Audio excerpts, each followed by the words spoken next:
people might have got their cars with them.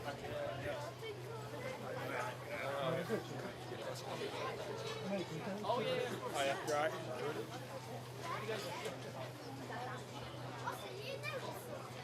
Thank you.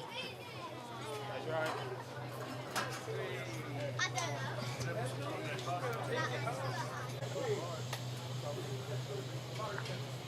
Tony, alright? Alright, John? Paul, you okay, mate?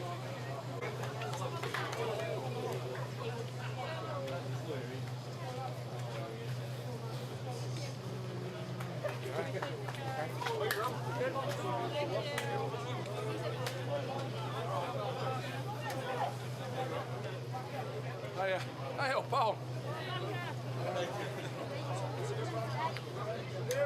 Oh, yeah.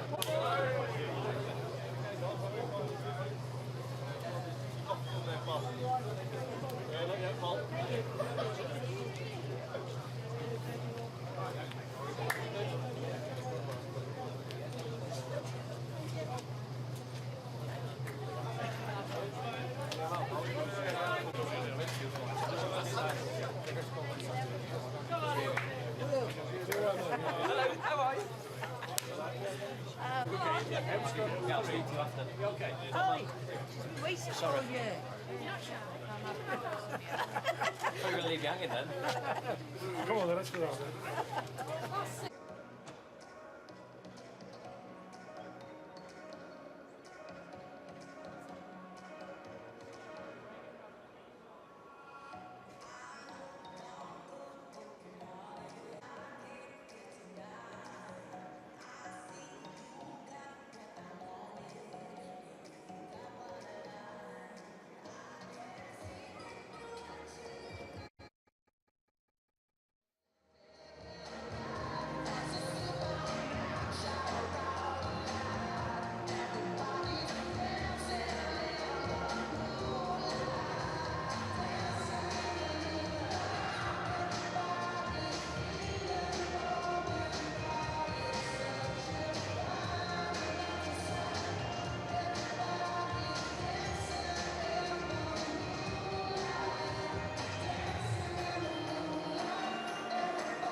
Time now to welcome our match mascots for today's FA Cup game. And we welcome the following: Frank, Lenny, there's Luke and Oliver, all with the pictures on the big screen now. A warm welcome to today's match mascots.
We want to remind Blades fans that everyone has the right to enjoy the match.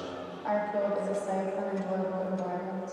Respect the players, the officials and your fellow supporters at the lane and away from the ground. Remember that Sheffield United has a zero tolerance policy. We're saying a firm no to Discriminatory abuse, which includes racism, homophobia and misogyny.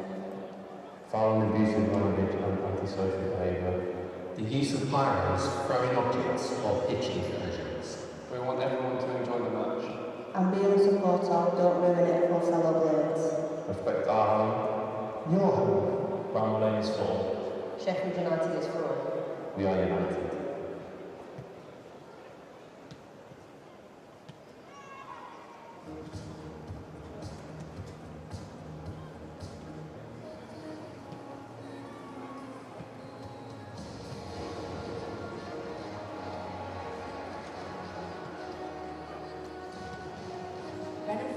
Is back. Now with up to £3,750 electric car plant.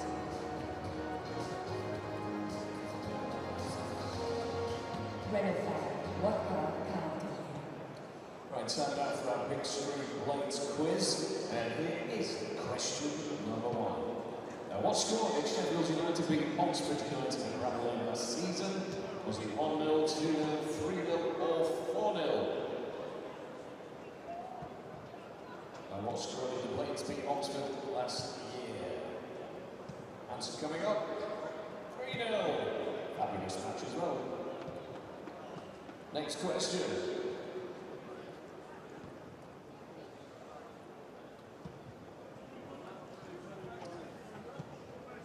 Sheffield United women player Sophie O'Rourke joining the Blades from which other WSL2 club? Was it Bristol City, Nottingham Forest, Newcastle United or Charlton Athletic? Sheffield United win. It was Charlton, and of course the women in action tomorrow night.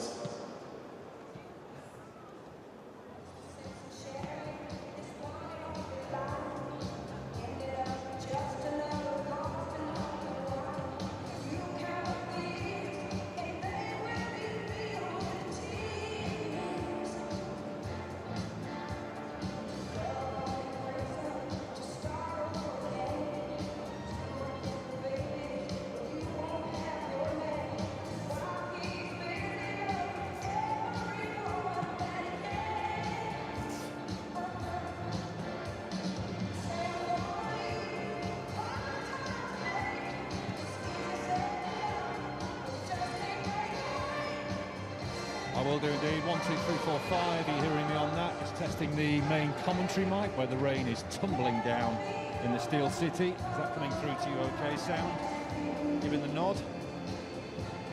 Lovely.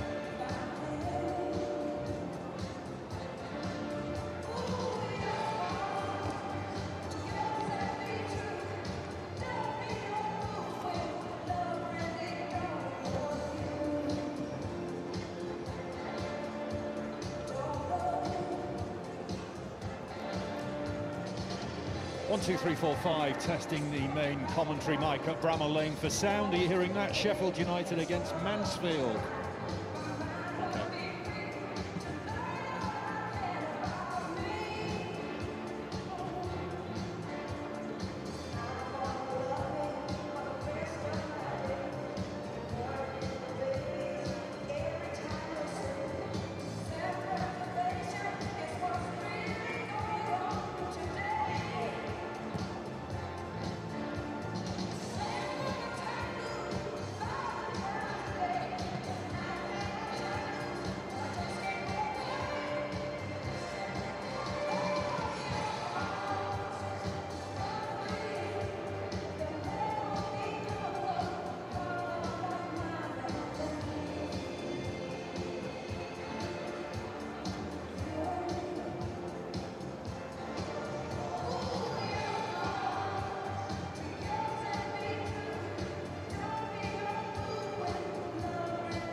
we go back to our Blades screen quiz. Here we go, to your next question.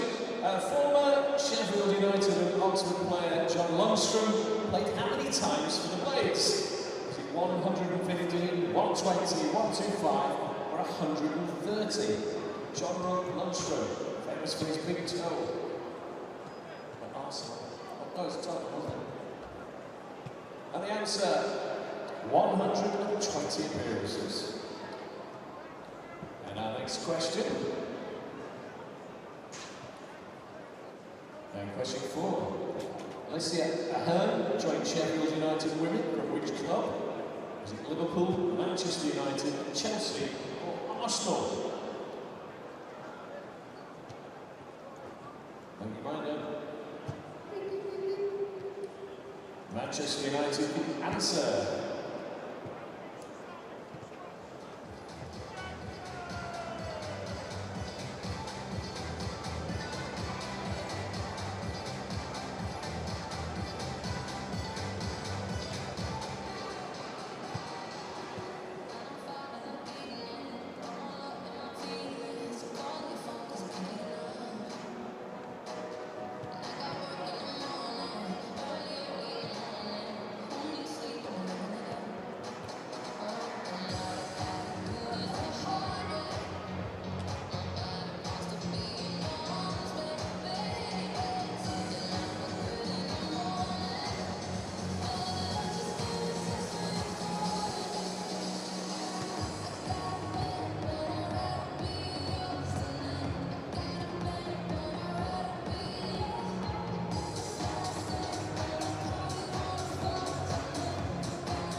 Once again, welcome to beautiful downtown Bramall Lane, to all supporters for this afternoon's Emirates Third Round Cup. Mansfield Town, this is how you line up. In goal wearing 1 is Liam Roberts, 5 your captain, Ryan Sweeney, 6 Benny Cargill, 7 Lucas Akins, 11 Will Evans, 15 Jamie McDonnell, 18 Reece Oates, 20 Fraser Blake Tracy, 22 Nathan Mariah Welsh, 23 Deji Ashilaja, and 25 Louis Reed. The subs for Mansfield Town today, wearing 12 Owen Mason, 3 Stephen McLaughlin, 4 Elliot Hewitt, 8 Aaron Lewis, 13 John Russell, 14 Don Dwyer, 19 Victor Adi Roger, and 27 Luke Bolton, 44 Oliver Iro, and of course it's a welcome back to Nigel Clough to Bramall Lane.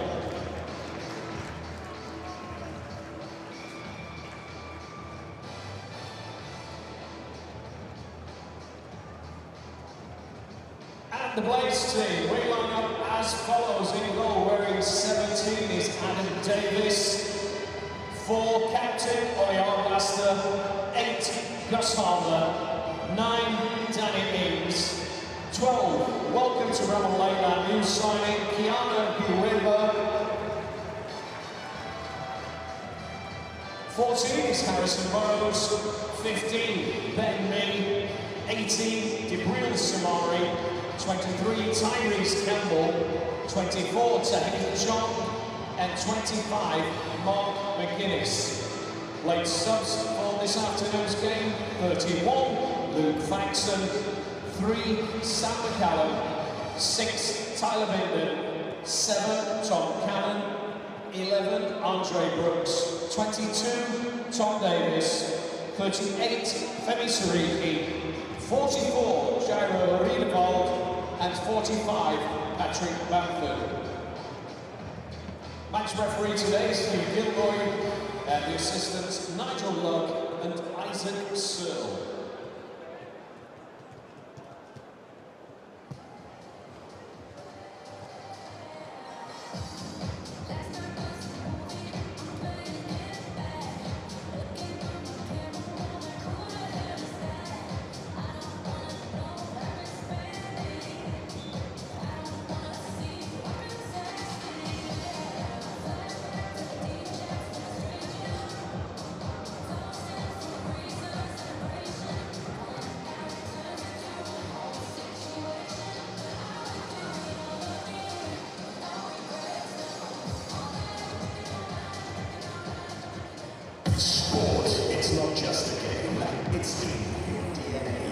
Like us, you live and breathe every moment. You dissect, navigate, and analyze.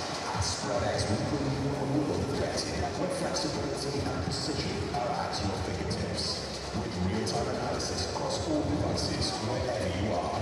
Enjoy sports betting that's data-driven, next-level action.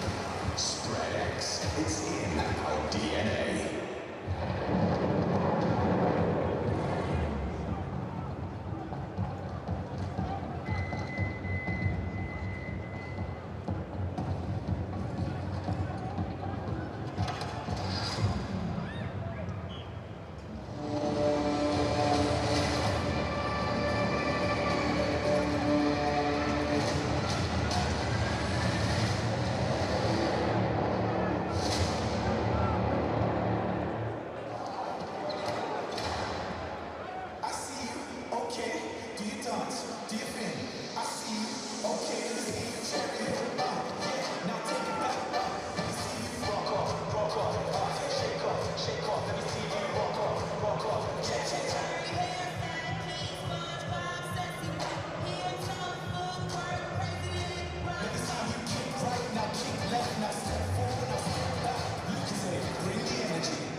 Renault 5 is back.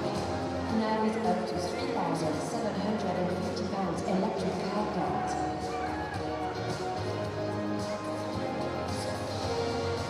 Renault 5, what car of the year?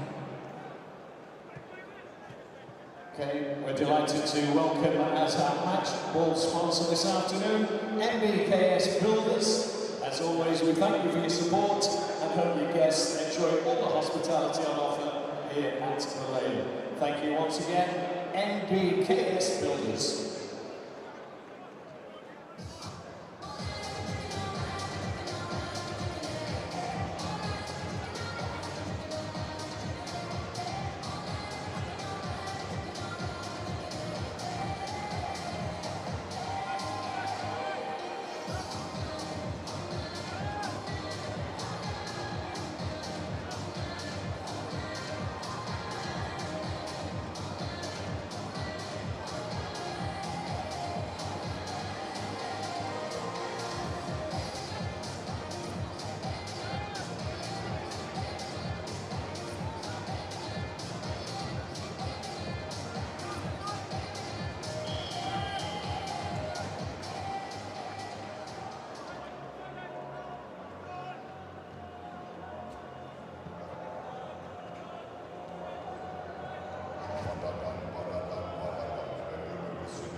Blades fans, earlier in the week, the Sheffield United family learned of the passing of former player Tony Field. Tony joined the club in 1974, going on to make 75 full appearances, weighing in with 15 goals. He wrote his name in 1970s Blades folklore, placed a goal against Ipswich Town, where he left 4 defenders standing as he weaved into the penalty area, a moment captured by the TV cameras. Departing in 1976, he joined the American soccer revolution after signing for New York Cosmos, where both Franz Beckenbauer and Pelé became his teammates. Sheffield United send our thoughts and condolences to Tony's family and friends at this sad time. R.I.P. Tony Field.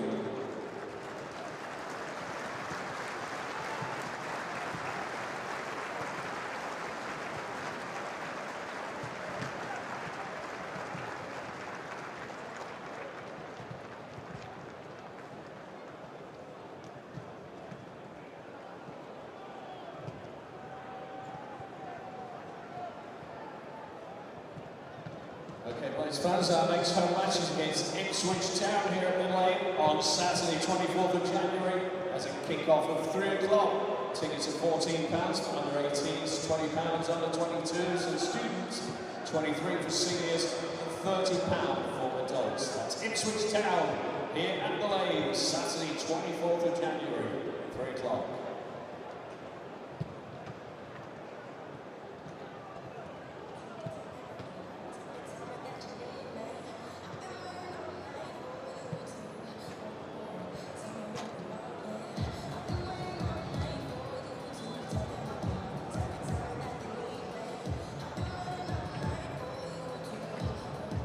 Just reminding tomorrow at the Lane, our women's team are facing Crystal Palace. This has a 7 o'clock kick-off. Kids go free at this match, and tickets are just £5 for concessions and £10 for adults. Head to www.sufc.co.uk to buy your tickets. Palace, the visitors tomorrow, the Sheffield United Wigan. 7 o'clock kick-off.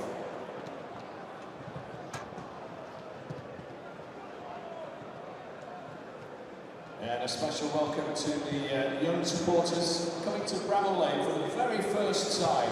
So Mikel, Joshua, Roman, Jude, Dylan, Emma and Louis, have a fabulous day. And that's it, you're here for life now. Welcome to our home debut visitors. Mikel, Joshua, Roman, Jude, Dylan, Emma and Louis.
to Bramall Lane for this Emirates FA Cup third round tie between Championship side Sheffield United and League One's Mansfield Town. The Blades are finding form under Chris Wilder and looking to build on their recent resurgence. But can the visitors spring a surprise and write their own chapter in this season's Cup story? Kick-off in less than 10 minutes' time.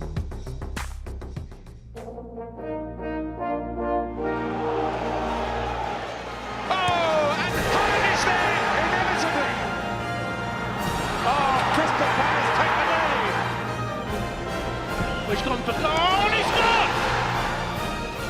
Manchester United, champions again. There's no feeling quite like it. A day they will never forget.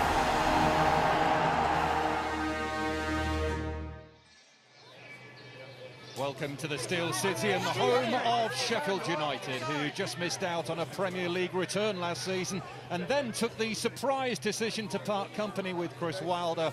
But after a disastrous start to this campaign under Ruben Sayers, Wilder was summoned back for a third spell. Confidence now has been restored and the Blades are moving in the right direction and now looking to get their FA Cup campaign off to a winning start.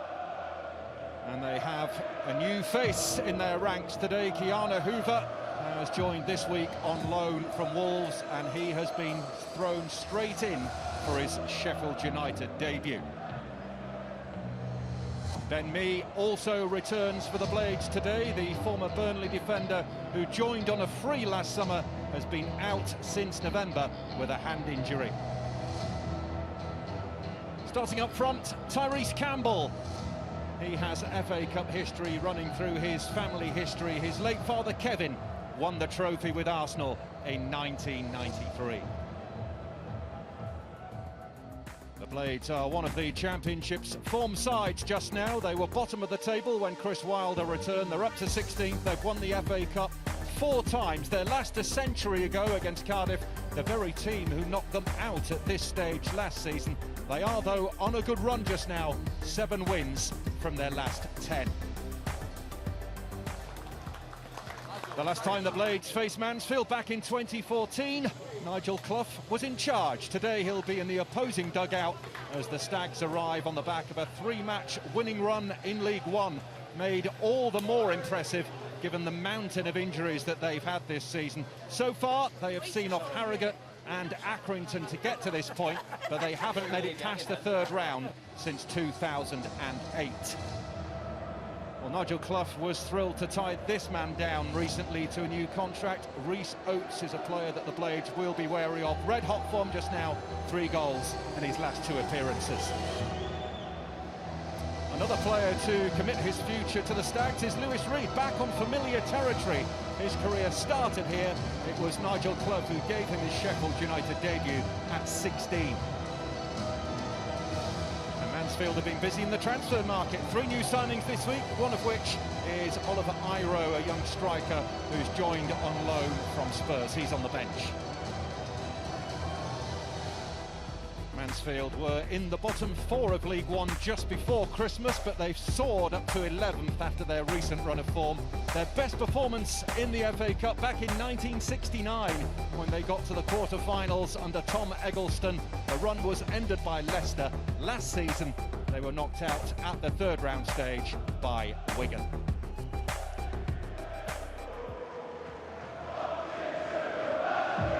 Stags have travelled in big numbers, just shy of 5,000.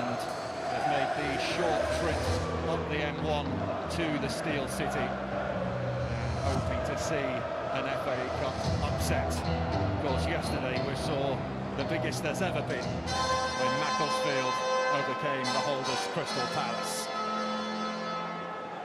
So maybe, just maybe, there is a whiff of an upset in the air.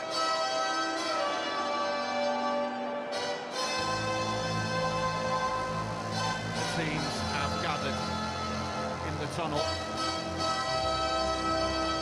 Sunday afternoon in the Steel City, and once again the FA Cup clears its throat.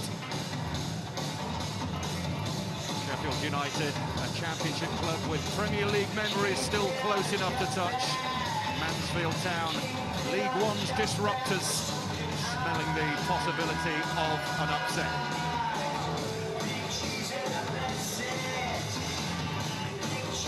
23 miles between the two clubs. Sheffield United, 16th in the Championship, Mansfield Town, 11th in League One.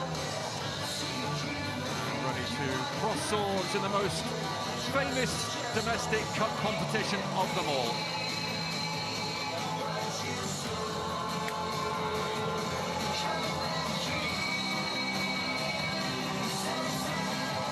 So we are all set to go on this Sunday afternoon. Over a decade since these two last crossed paths. 2014 feels distant now, but one figure bridges the gap. Nigel Clough, once in charge here, guiding Sheffield United through a different chapter. Now back in South Yorkshire at the helm of Mansfield. An old name in a new story.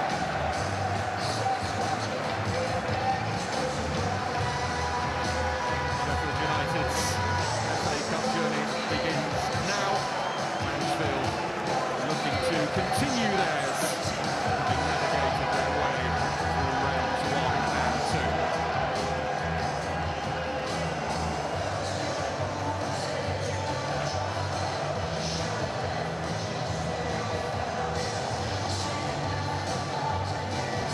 Let's have a look at the teams then, starting with the Blades, who made 10 changes from the New Year's Day win over Leicester. Jibril Samari, the only one to keep his place. Adam Davis replaces Michael Cooper in goal as he recovers from a troublesome shoulder. There's a debut for new loan signing from Wolves, Keola Hoover. Ben Mee plays for the first time since the end of November following hand surgery. Tahith Chong, Oliar Blaster and last season's Championship Player of the Year, Gustavo Palmer, come into midfield. Danny Ings is partnered up front by Tyrese Campbell, whose father Kevin won this competition with Arsenal in the early 90s. Nigel Clough names virtually the same side that beat Bradford on New Year's Day. The only change sees Fraser Blake Tracy come in for Stephen McLaughlin, who drops to the bench. Liam Roberts starts in the FA Cup for the first time since playing for Millwall in the 5th round last season. Lewis Reed returns to the club where his career began. Nigel Clough gave him his debut as a player at 16. Reece Oates leads the line once again. He's in red hot form, 3 in his last 2 games. He's their joint top scorer with Will Evans on 7. And this week's 3 new signings are on the bench. John Russell, Victor Adebayejo and young Spurs striker Oliver Iro. 3, Sam McCallum. 6, Tyler Binden. 7, Tom Cannon.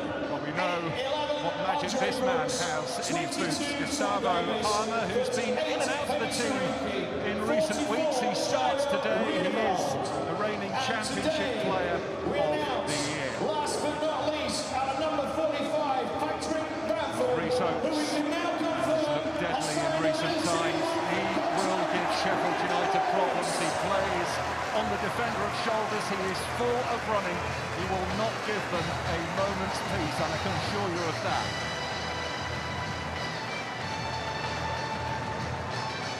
Gavin Ward is our referee for this one. Fantastic news. Welcome indeed, Patrick Bradford, 45. What Blades fans guys know, competition to continue their recent run of form. To the next round, we know with your support as ever. The form side in the Championship, he knows it. As we sing the world's greatest football anthem. Enjoy the game. Good run of form themselves, 3 consecutive wins over the Holland period. Both of these teams had games postponed last time out, so a bit more rest time in the build-up. The chorus of the now famous Greasy Chip Putty song ringing around Bramall Lane as Mansfield in the yellow shirts get ready to get the game underway. Lewis Reed gets the ball rolling. Mansfield Town in this first half kicking towards what is today an empty Kop, but still a sizable crowd here in the Steel City. This stage last season, Sheffield United, albeit a much changed and inexperienced side, were dumped out by Cardiff City. And Chris Wilder does not want this to go the same way. He wants a good run this season, he says. Here is Ben Mee with that strapping around his left hand. Needed surgery on that hand, and today back in action for the first time since the end of November. As Deji Oshalaja takes the ball out of play for Mansfield. Player with links to the other side of the Steel City. Did have a loan spell with Sheffield Wednesday earlier in his career. Here is Samare. Now the debutant, Kiana Hoover. 8 appearances for Wolves in the Premier League this season. There's Chong, Samare, and now Arblaster. Great to see him back after his long spell out with an ACL injury. And Mee gets away from Mariah Welsh, and Mansfield slowly retreating. Harmer Akins there to shut that cross down. Lucas Akins, who got his first goal for Mansfield in just short of a year in that win over Bradford last time out. As Burrows sent him across here, it's taken by Roberts. Simply being outstanding for Mansfield this season. Stags goalkeeper, he's rescued them so many times. And you may remember the part that he played in last season's FA Cup 5th round tie between Millwall and Crystal Palace. That horrible challenge with Jean-Philippe Mateta left him out for a while, and Roberts was handed a 6-game ban as a result. Harmer, Chong, Campbell, Harmer, one dip in time, but we've seen him score from there. We've seen it several times, but not this time, crucially. One touch to get it out of his feet.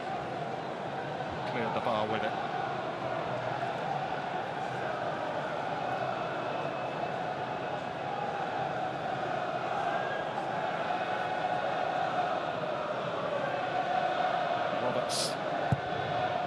Drive it downfield. Oates the target, just a shade too high for him, and an early touch here for Adam Davis. He's having to play second fiddle to Michael Cooper, Sheffield United's first choice keeper. He has been struggling of late with a shoulder issue, so this game, an opportunity for Davis to get a go with the gloves.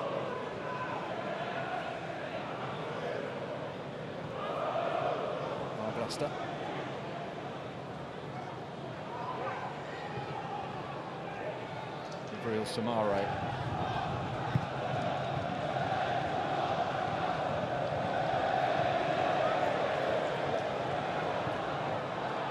Chong. Evans getting a toe on that, but as many expected. Sheffield United making most of the early running, and that's a fabulous ball into Harmer. Nodded down wonderfully to Campbell, and now Danny Ings comes back to Harmer. Mansfield really struggling here, and they've managed to scramble it away, and it's been met with a huge roar from behind that goal where the Mansfield fans are. Fraser Blake Tracy eventually hoisting the ball clear. But Mansfield in an almighty panic. All started with that ball over the top from Samare, cushion header from Harmer in towards Campbell, who couldn't quite get there. And Sweeney with a fabulous block to shut down the shot from Danny Ings to start with. And Blake Tracy at the end of it all, sweeping the ball into touch.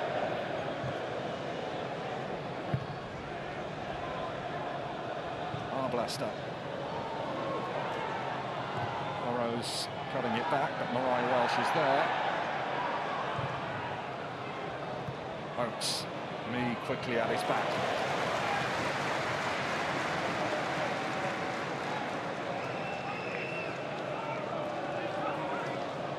Well, they have been scoring a lot of goals recently since Chris Wilder returned. 19 in all in the last 8 games in the Championship, more than any other side.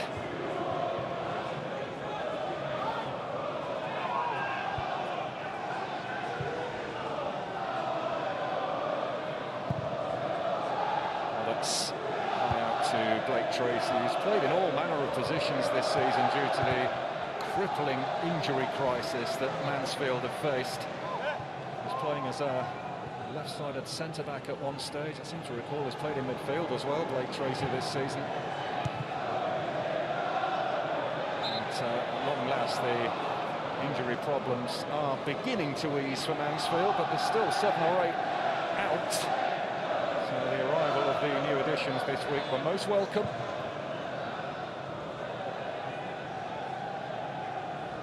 They're still looking to do some business in this January transfer window as well, but admits he's got to move quite a few out before he can start bringing players in. Rhys Oates on the Mansfield search. He's got McDonald up in support if he wants to use him, but Oates going alone here, and then have the door closed by Arblaster.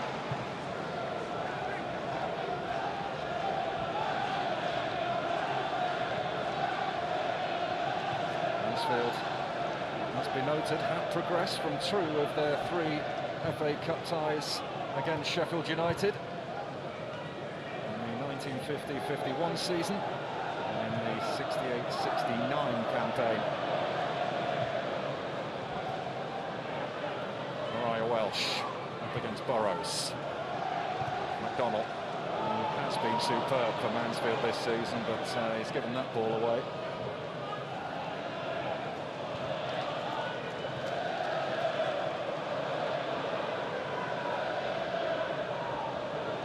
Samare really has come into his own in recent times. Jabril Samare, he was a peripheral figure in Chris Wilder's first return.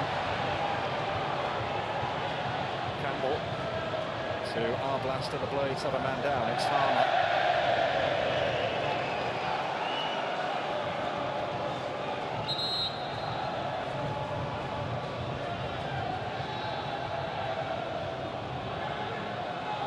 That challenge from McDonald, who loves a tackle. Didn't get the ball, but he certainly got the man. Chris Wilder now in his 3rd stint with his boyhood Blades. He did lead Middlesbrough to the FA Cup quarter-finals 4 years ago. A run that started with victory at Nigel Clough's Mansfield, no less. Also overcame Manchester United on penalties at Old Trafford, then beat Tottenham before losing to Chelsea.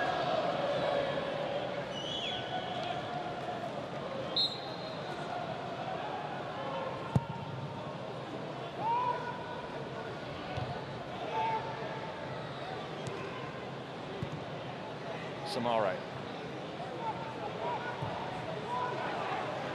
Burrows with some greenery in front of him. Ings. That one cannons off Reed and safely through to Liam Roberts.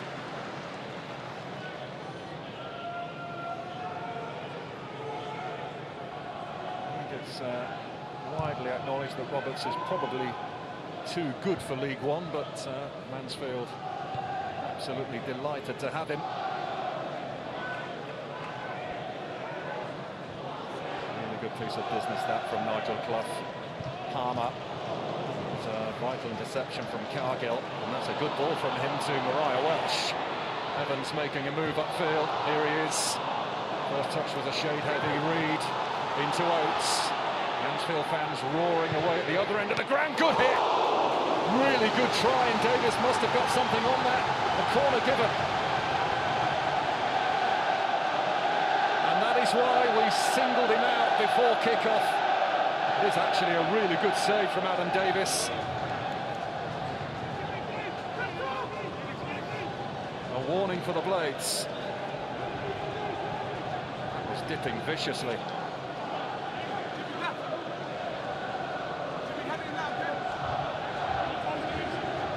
Mansfield have a lot of height inside that penalty area. 2 men on the edge of the box, McDonald and Reed. Mariah Welsh to deliver the corner. Out it comes to McDonald, who wasn't closed down. He stepped round Chong and he screwed his effort wide.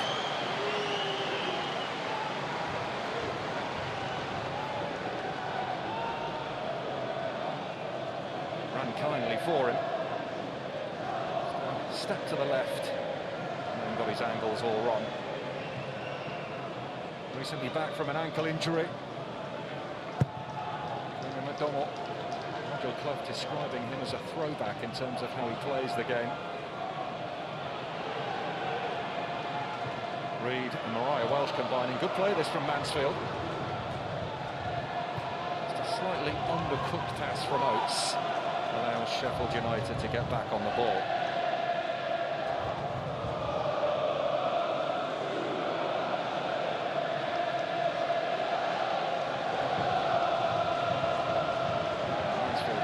Second half of the campaign doesn't go as it did last season, and they were beaten by Wigan at this very stage in the FA Cup, and it was where their season really fell apart, and they ended up managing to survive. Though it's Oates, he's done brilliantly, and again he's tested Davis. Terrific stuff from Mansfield, and more importantly from Rhys Oates. Slipped on by Evans. Oates with two defenders to contend with. Got his shot away. And Adam Davis up to the challenge.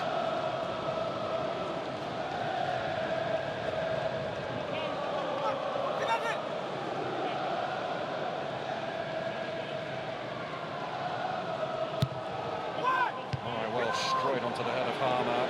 Here's Lewis Reid. Oh, stunner!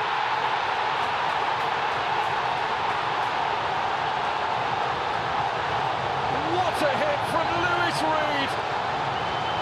Back at the club where his career began.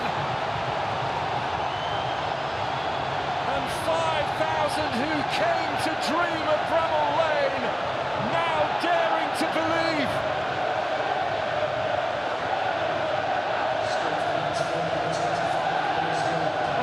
Gorgeous goal that is from Lewis Reid. Harmer's header out. And it curled away from the despairing dive of Adam Davis. The Stags have struck in the Steel City. Sheffield United 0, Mansfield Town 1.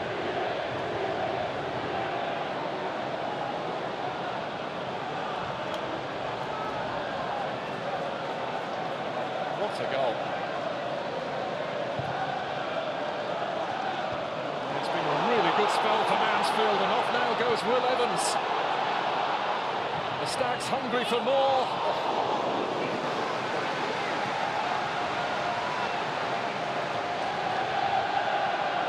Well, those in yellow from just down the road from here really enjoying themselves. And listen to the noise from that away end. 4 attempts. 3 on target for the Stags, none yet on target for the host Sheffield United.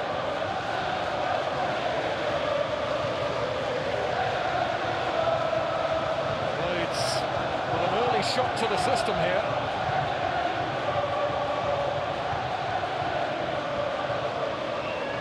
I suppose in some respects it was written in the stars for Lewis Reid.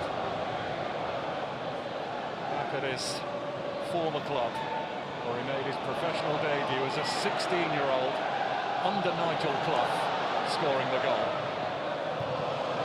Hoover looking to deliver. Cargill sees it away, picked up by Arblaster. Now Jibril Samare, feeding Ben Mee.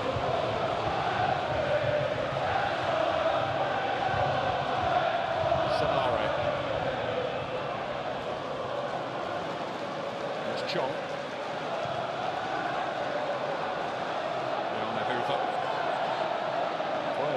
Chris Wilder's been chasing for the last couple of years. The Dutchman making his debut at right back today. Harrison Burrows. Samare into Arblaster. McDonald quickly on the scene. Evans gathered wonderfully by Oates.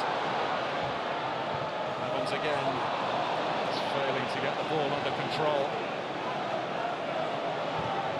Threat, aren't they, on the turnover, Mansfield?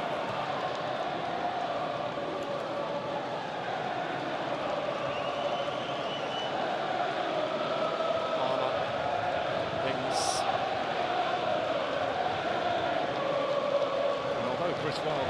10 changes today. It's still an extremely strong starting Sheffield United 11. Diana Hoover. No too much of that to Lewis Reed. Almost surrounded by yellow shirts, and they've come out with it. Mansfield, Mariah Welsh. Aikens has to track back slightly.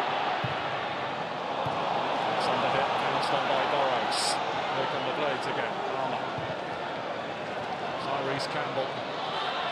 Burrows screwing it in there. And it's diverted behind by Sweeney, the captain. Really good cut time. Good tempo to it. Both sides giving this a real go. And we've got a crackling soundtrack to match as well. Really, really good atmosphere.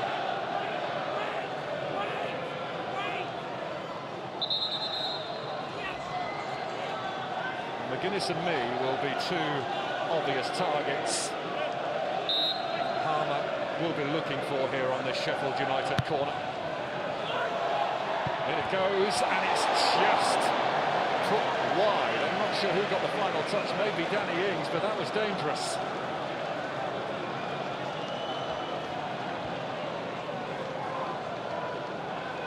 Yeah, it was Danny Ings. It was Samare with the first attempt.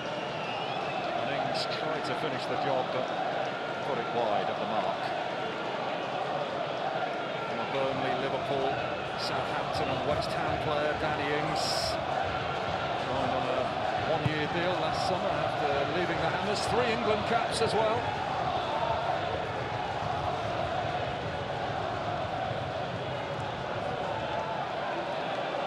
Aikens.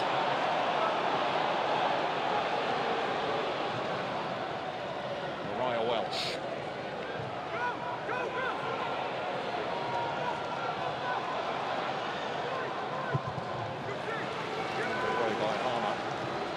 Down by Cargill. Ryan Sweeney now in his second spell with Mansfield, rejoined this season. Spells at Dundee and Burton Albion. Speaking of which, there's a former Burton Albion player, Lucas Aikens.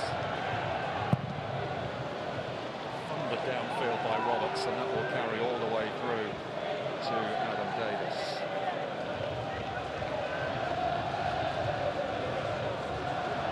Last time Mansfield beat a side from the second tier in the 1969-70 season against Blackpool. Here they have the lead in the Steel City against Sheffield United of the Championship.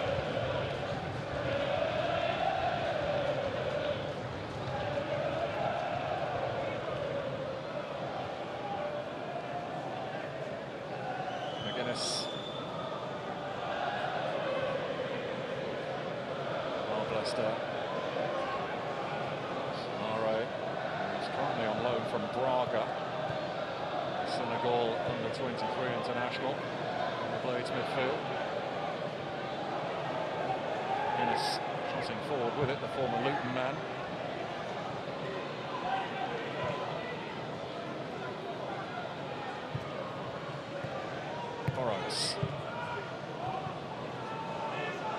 Sheffield United just trying to take the sting out of the game at the moment, enjoying a spell of possession.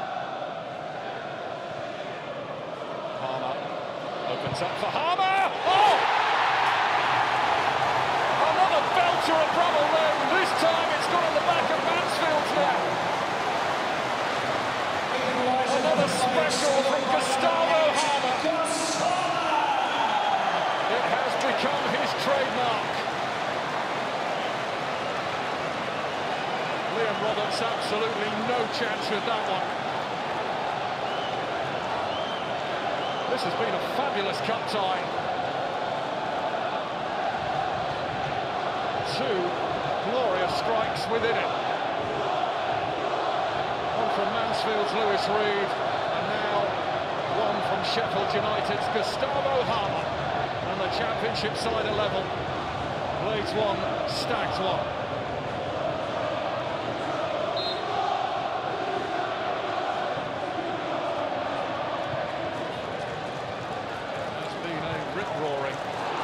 20 minutes, and Mansfield come forward again here. It's Blake Tracy. It's gone for the corner. Kiana Hoover had to get back quickly and did.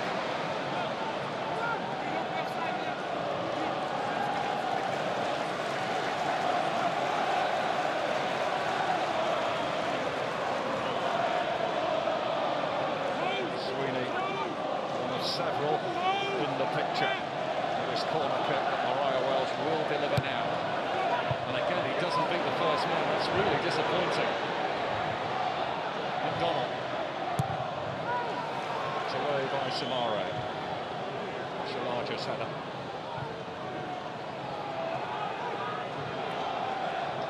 Campbell.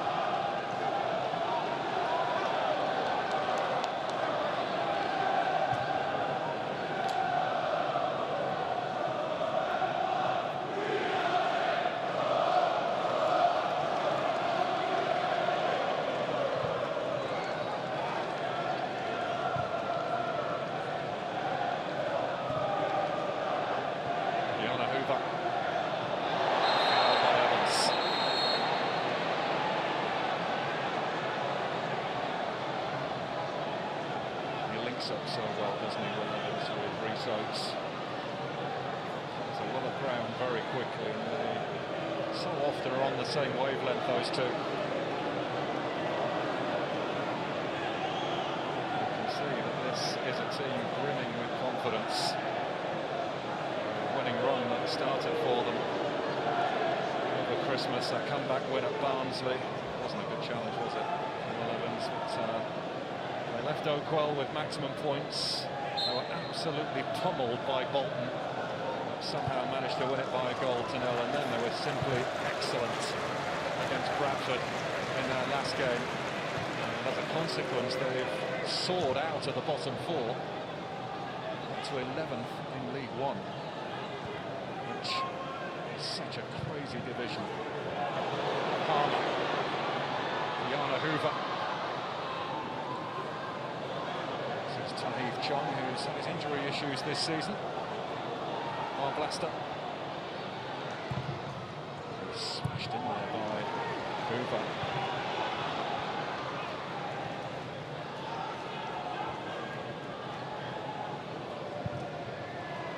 Samare looking to switch the play. Carried out of play.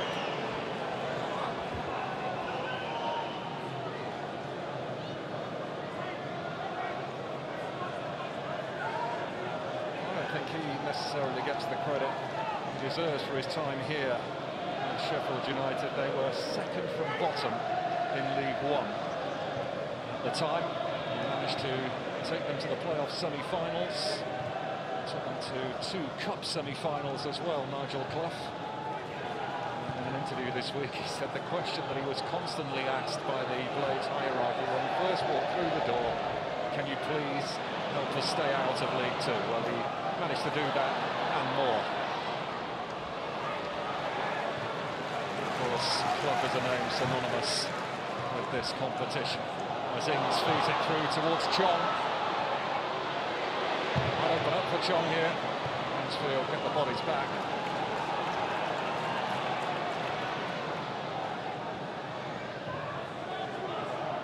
Samare, Blaster. Intercepted by Akins. Burrows is there to recover it. Palmer, nicely done. Blaster couldn't take it with him.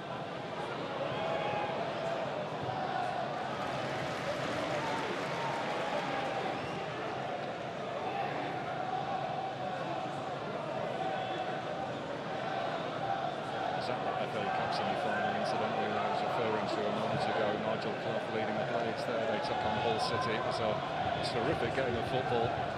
Lost 5-3 in the end, but the Blades players got a standing ovation for their performance in that match.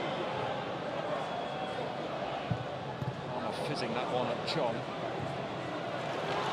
Burrows. Oh, that's right. Kiana Hoover coming onto it. That looked a robust challenge as well. And the referee's whistle has indeed gone. Blake Tracy on the receiving end of that one.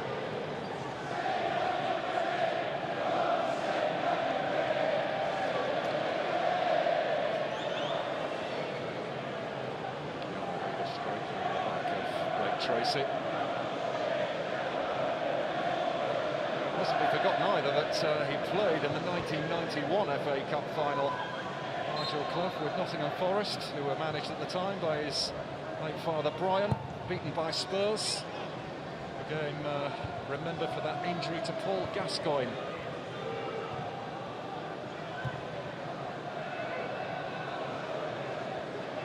Here's Keanu Hoover.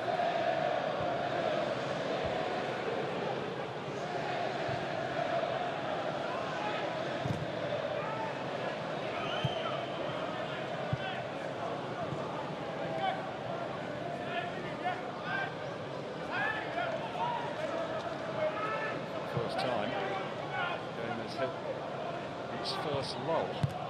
It's been high octane stuff, a really pulsating affair this.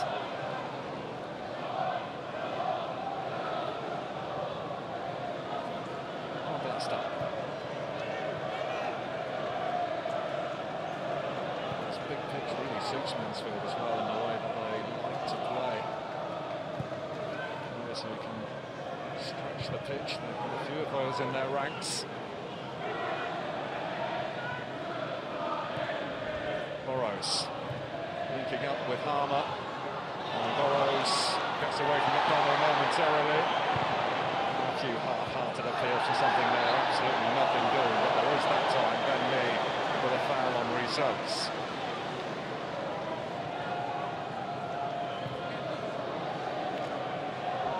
Sheffield United were handed a major boost ahead of kick-off with the news that Patrick Bamford has just agreed to a new contract. An 18-month deal is signed now, having initially joined on a short-term one which was due to run out after today's tie, so he's now a Sheffield United player until the end of next season. Burrows, the run of Campbell in behind, he's got goal side of Usher larger for now.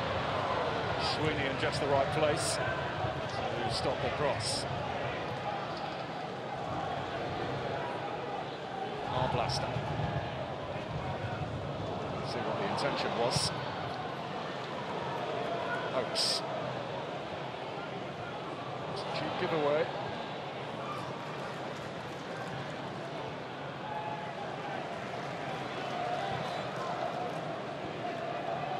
Hoover. He made a bit of history at Liverpool when he turned out for them in this very competition. And the youngest players to feature in the FA Cup.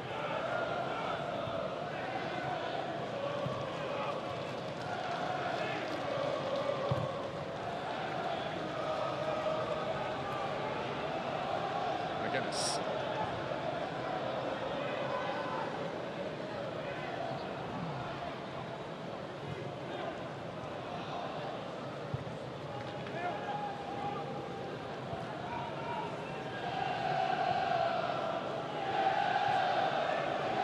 Spell of possession from the Blaze. Now Samare makes a dart for the box, has a back towards goal.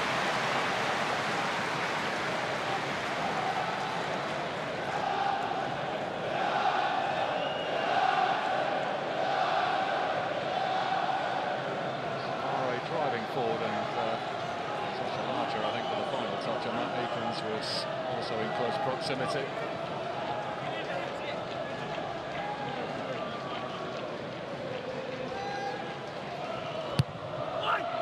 Ball in from Harmer, tapped by Mee, cleared by Akins. Campbell showing interest in this.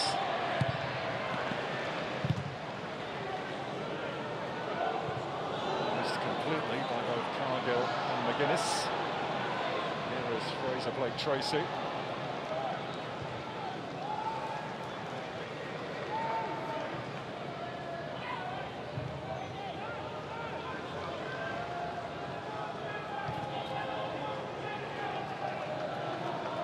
Faced each other in this competition back in 1988 at the first round stage, drew 1-1 at Field Mill. Kent gave Mansfield the lead, Brian Deane equalised to force a replay. Sheffield United won the replay here by 2-1.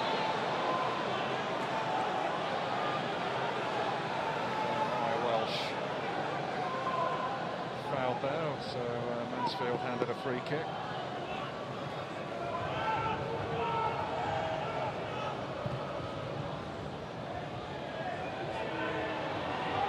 Nice words pre-kick-off from Chris Wilder towards Nigel Clough. When he started out as a manager at Halifax, Nigel Clough was a fellow boss that he could pick the phone up and get advice from. Enormous respect between the two.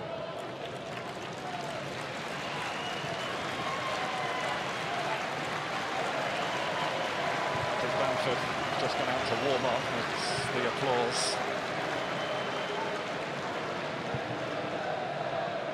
Samare.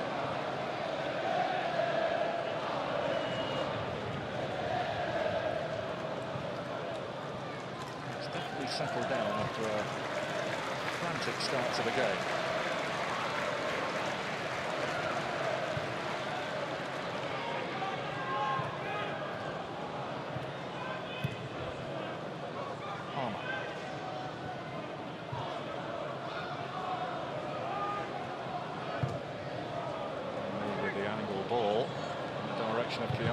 Who's got there. Tracy looks to get Mansfield cutting up the field, but he didn't get very far. Samare double-cooked it, but Harmer applauds the idea. He was the one that Samare was looking for.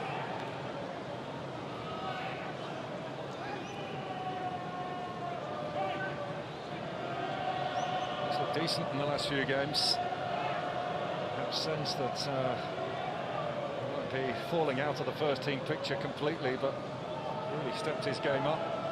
Gabriel Samare, and there is Patrick Bamford. He's made an excellent start to life in Sheffield United colours. It was met with some scepticism, that particular signing, when he was picked up on a free. Certainly done the business so far. Here's Oates, who has been doing the business for Mansfield. Armour thumps it away. Oates is a constant pest. Mansfield calling for a free kick that is not forthcoming. Evans it was who was dumped on the turf.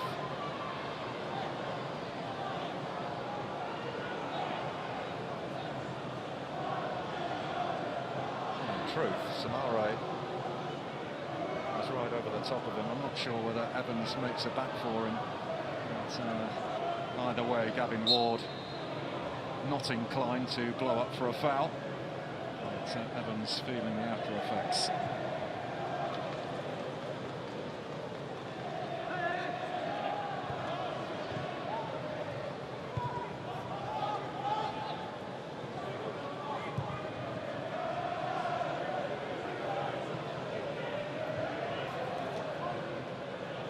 Samare.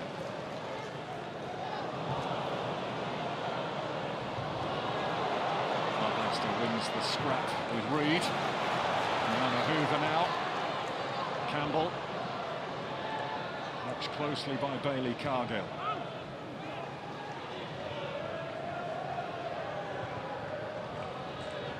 Samare.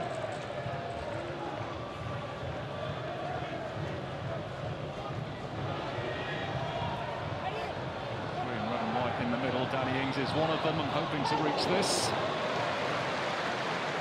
It's in the hands of Liam Roberts.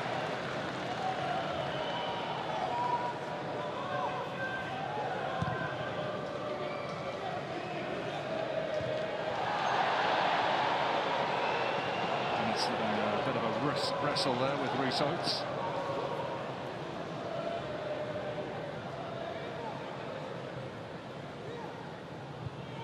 Coming here unbeaten in their last 4 away games in all competitions, a run that started with their second round success on penalties at Accrington in the last round. As Burrows delivers here, and Sweeney on the stretch puts it behind.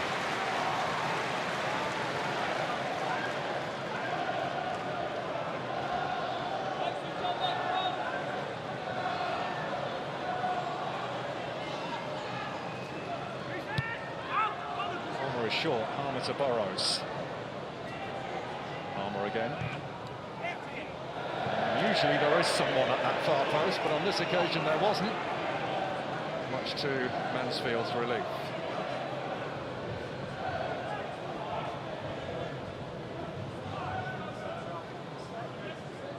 I said before the game that the attitude and desire from his players had to be absolutely spot on, or they would suffer an upset.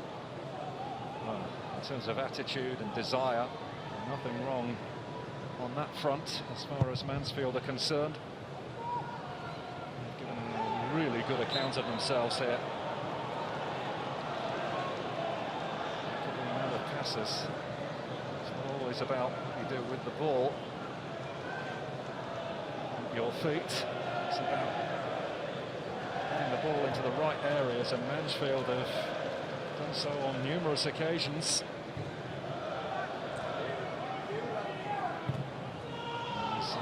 Goes long for Danny Ings. There is an offside flag.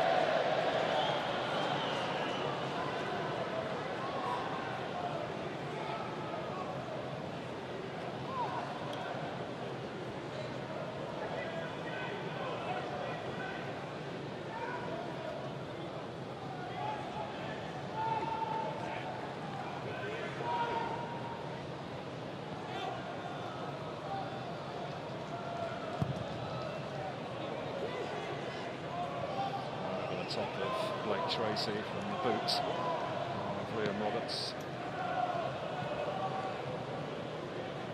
Apart from that wonder strike from Gustavo Hahn, Mansfield have protected their goal really well in this first half. Yes, Sheffield United have had more of the ball, that's to be expected. It's really causing too much in the way of problems as yet. Right now, though, Burrows really drills it in. Chong! That's unlucky. Chong trying to use the pace of that cross to guide it in beyond Roberts. And he's not far off. Took it on the volley first time. Just whistled past the post. Not to open his account. Sheffield United colours. Player who will be at this year's World Cup with Curaçao, and got a light introduction as they open their campaign against Germany.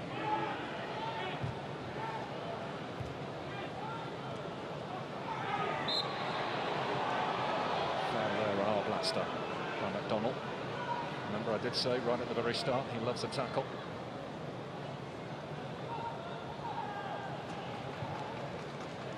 Chong.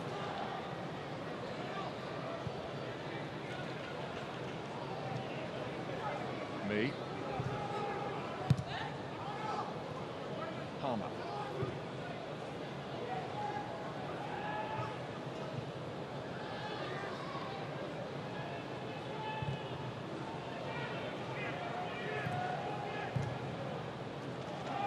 Blades just biding their time, waiting for the right moment.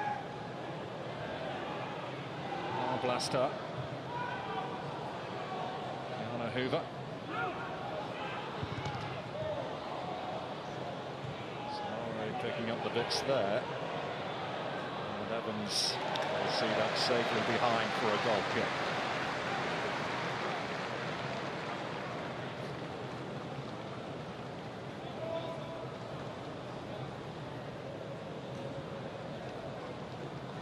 Mansfield reaching the third round.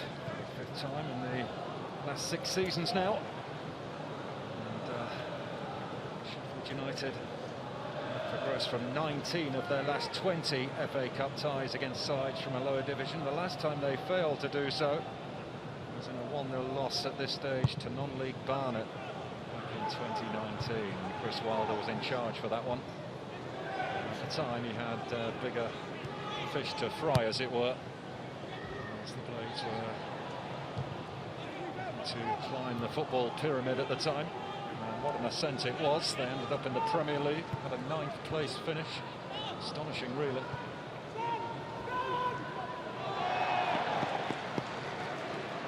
Defended by Johanna Hoover. Oaks were threatening to burst away down the left.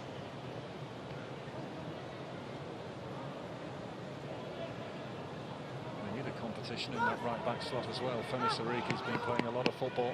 He was their only recognised right-back prior to the arrival of Kiana Hoover.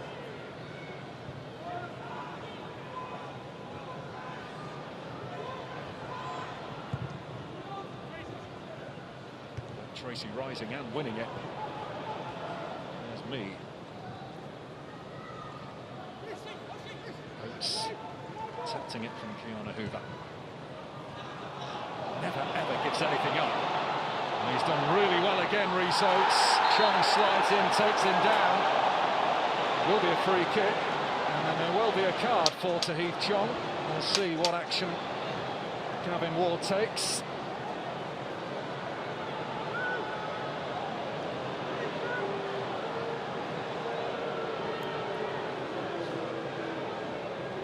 He lunges in for the ball. Doesn't get the ball.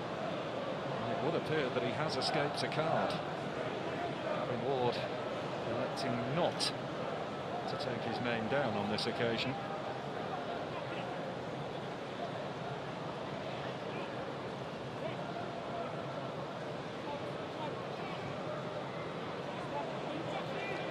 This is a position of promise for Mansfield.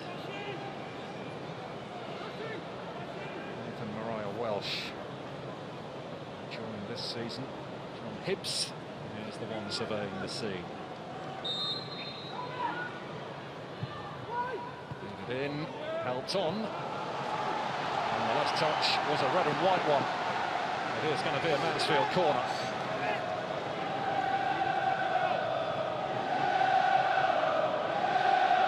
Cry of yellows. Away to my left. On the travelling hordes.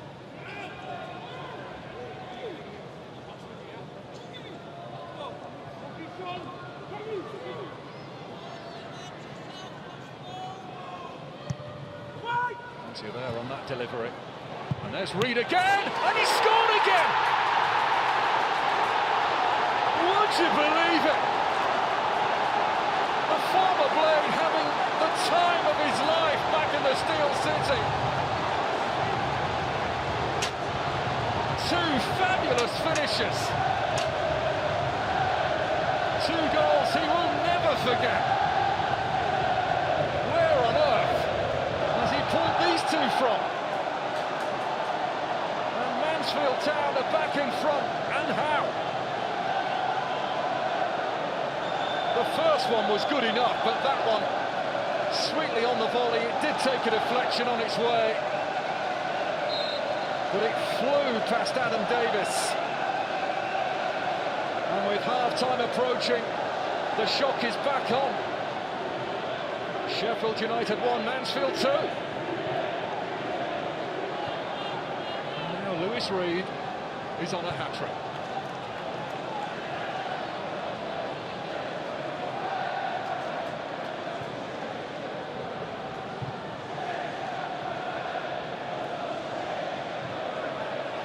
Burrows.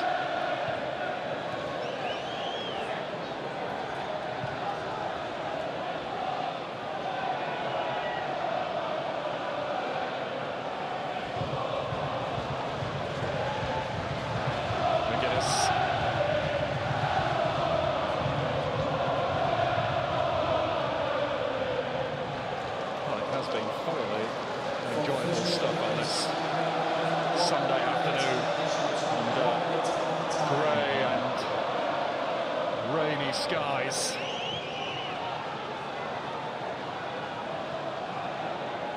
Samara out to Kiana Hoover.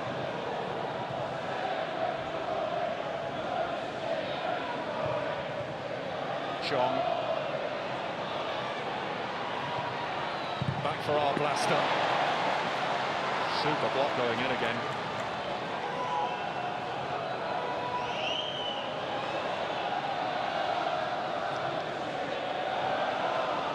McGuinness.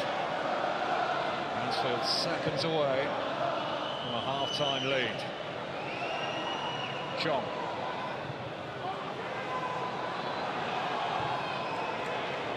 Ben Mee. Burrows. Andy Garner, Nigel Clough's assistant, with his arms out to his side, saying, come on, Rob, blow the whistle for half-time, will you? And now he has. Oh, what a first half we've had here. What a 45 minutes for Lewis Reed, who simply can't believe what he's done, I don't think. A fabulous goal to give Mansfield the lead. Equally a brilliant strike from Gustavo Harmer. We've come to expect it from him. And then Lewis Reed again on the volley, albeit deflected. It flew beyond Adam Davis. And at half-time here at Bramall Lane in this FA Cup third-round tie, League One leads the Championship. Sheffield United 1, Mansfield 2.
So Sheffield United of the Championship and Mansfield of League One toe-to-toe in the third round of the FA Cup here in the Steel City.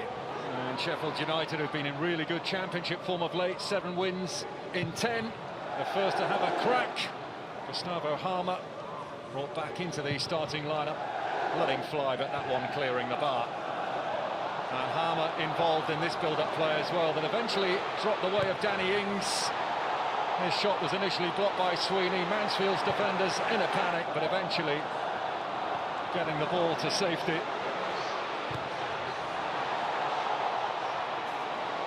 And at this point, you wondered how long it would be before Mansfield crumbled, but if anything, they got stronger. And Rhys Oates, who's been such a danger man for them of late, bringing the best out of Adam Davis. Really good hit, this. A really excellent save from Davis to pour that one over the crossbar. So a little warning there to Sheffield United as to what they can expect from this confident Mansfield team that is full of running. And Oates again getting round 2 Sheffield United defenders, just giving himself that little bit of space and really sting the palms of Davis in the Blaze goal.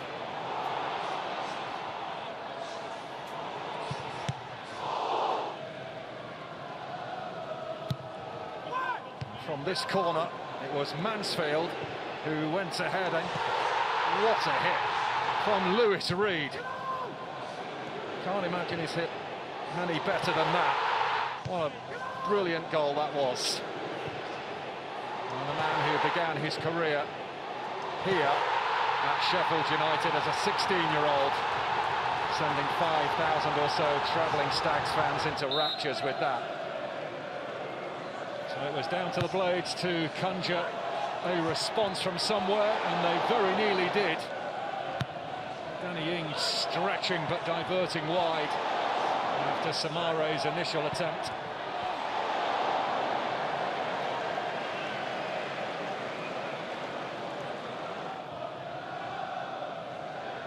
Sheffield United have the Championship's Player of the Year in their ranks, and that's one of the reasons why. because he can come up with moments of magic like that. Gustavo Harmer with a fabulous equaliser for Sheffield United. Not a lot that Liam Roberts could do to reach this one. Right into the top corner. Wonderfully taken. And the tie was level.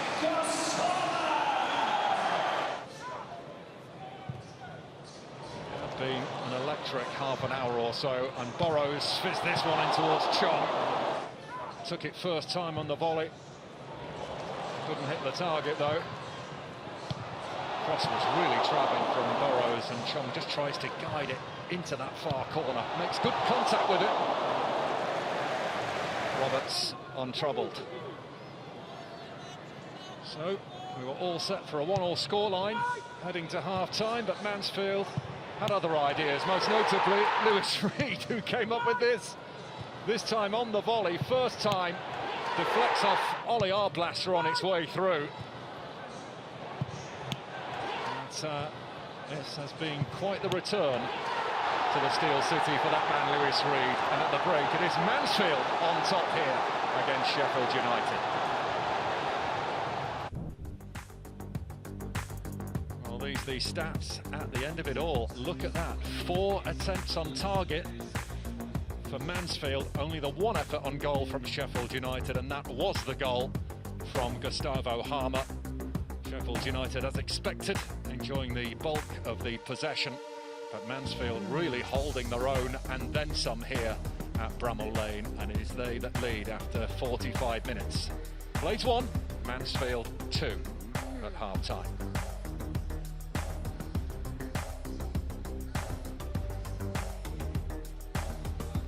So much more to look forward to over this Emirates FA Cup third round weekend. One tie later today will take us back to the 1983 final, when Brighton reached their first and only cup final and faced Manchester United.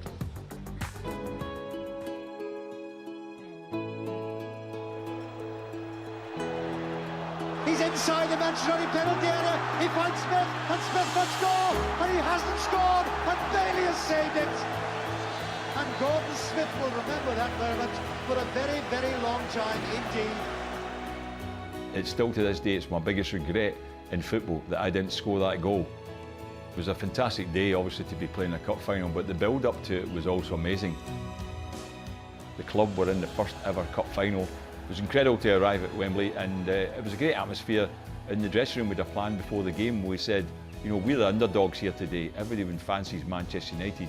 Let's talk to the Man United players as we go in the tunnel and see how they react to that. And that's exactly what we did, and it was quite funny because a few of them get quite a fright, the fact that we were wanting to chat to them.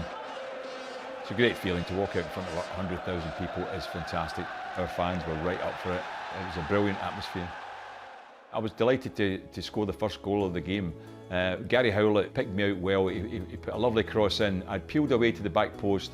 Kevin Moran was marking me, and I just thought, if I can get away from him and he doesn't quite get the header, then I've got a chance here, and that's exactly what happened. Number 8, Howlett, chipping one in for Gordon Smith. It's there! Gordon Smith for Brighton after 14 minutes. Delighted to get the first goal. Not got a big smile on my face, but I didn't really celebrate in that way in those days. I just like to get the ball, put it in the net and enjoy it. And for us to be 1-0 up, especially, as I say, in a day when we were the total underdogs, it was a great feeling. The equalising goal, you can see Chris Ramsey at the back, he was struggling, and he couldn't get in at the back post to prevent that because of the injury he had, so it was really tough for him to lose that. Ray Wilkins scored a great goal. He curled it in the top corner. Muren picks his way out of that little bit of trouble, and what a ball here for Wilkins. Alverston's made a tremendous break through the middle for Wilkins. Oh, a brilliant goal by Ray Wilkins! So we're 2-1 down there, and we're fighting late on in the game. Young Gary Stevens had an outstanding game, and he got the equaliser. Here's Grealish. Will he try a shot? He's trying it for Stevens! What a good finish that was too. Just stick it his left foot and fired it away in. But you can see there, we thoroughly enjoyed that. To get a late equaliser like that, it was a great moment for us because it put us into extra time. You know, we were feeling good about the fact that we had come from behind against the favourites to win it, and that gave us a real boost. The game was winnable. Manchester United were the same, they were having a go. So it was a very, very attacking game. And then at the end of the game, I mean, last minute it was of extra time, I had the chance to win the cup for Brighton. Mick Robinson broke away with a good pass from Jimmy Case. Pretty sure he was going to shoot, but he played it to me, and I was about 7-8 yards out. He finds Smith, and Smith must score, and he hasn't scored, and Bailey has saved it. The commentator on the radio that day said, "And Smith must score," and that phrase is remembered to this day. Even the fanzine, the Brighton fanzine, was called "And Smith must score" because of that. Still to this day, I regret it greatly because I do feel I should have finished it a lot better. I should have put any height on it at all, and it would have been a goal. Gary Bailey always says he doesn't get credit for his save. I wish he did get a bit more credit because in that case, then people would forget exactly about me. And as soon as that happened, the final whistle blew, and that was us going into a replay in a game we could have won. I have so much sympathy for my teammates, the fans, the management that day, everybody. I feel sorry. I don't feel sorry for myself. I'm just angry with myself because I should have scored and I should have won the cup for Brighton. Well, the replay was played on Thursday night, and we were 3-0 down at half-time, but we'd actually played pretty well.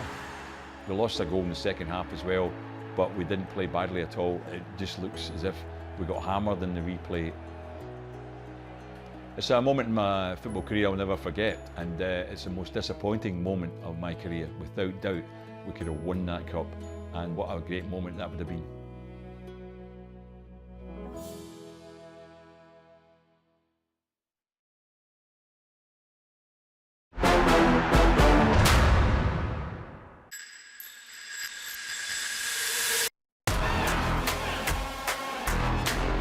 Chiesa finds the corner.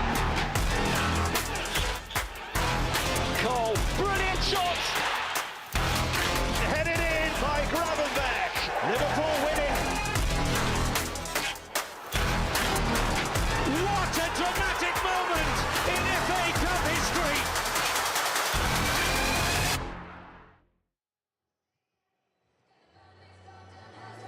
A packed weekend of FA Cup action continues with a standout tie at Anfield on Monday, where League One side Barnsley face 8-time winners Liverpool. The visitors will be hoping to rekindle memories of that famous 2008 upset when they stunned the Reds in the 5th round, while Arne Slot will be keen to ensure there is no repeat this time around.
Let's welcome out the red and white Wizards.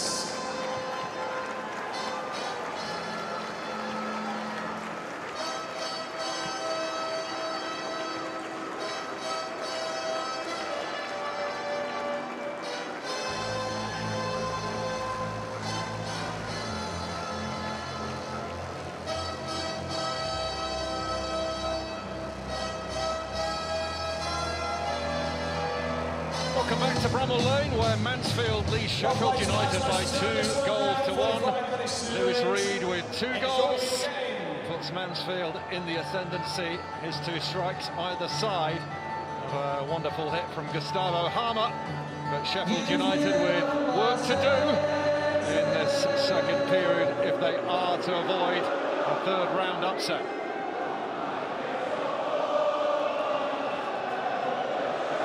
It will be Sheffield United to get us back underway.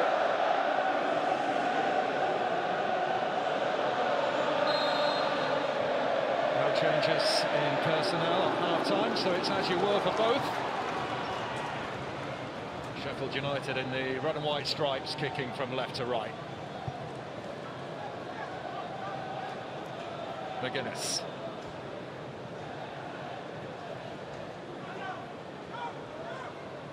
Liana Hoover.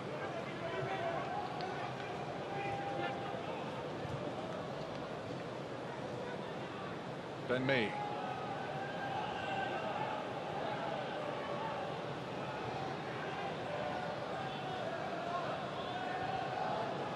Samare.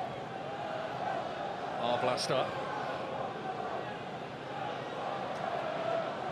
Tracy just holding up Tahith Chong briefly. There's Hoover delivering nicely. Burrows on his less favoured right foot. And wide it goes. The Blades looking to set their stall out early in this second half in their quest to get back on terms.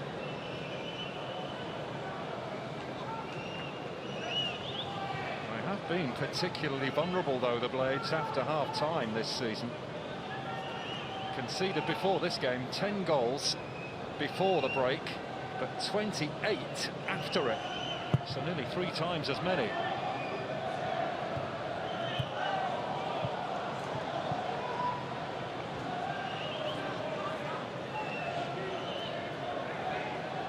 Lake Tracy's throw. This is Oates. Boxed in by Hoover and McGuinness.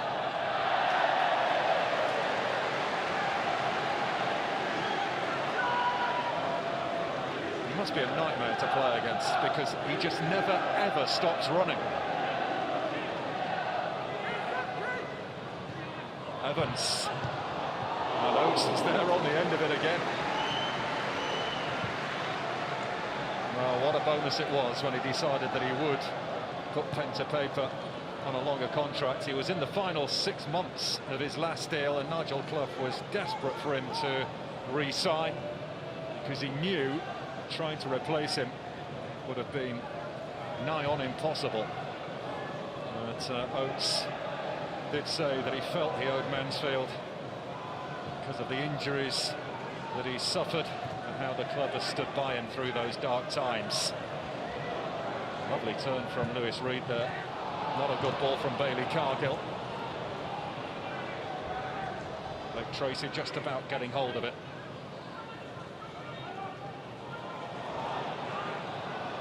Arblaster. Harmer.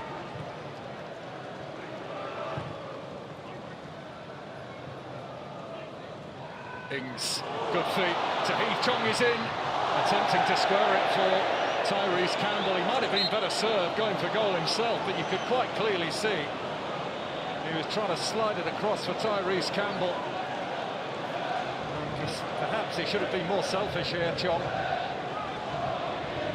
Complete swing and a miss from the former Manchester United youngster.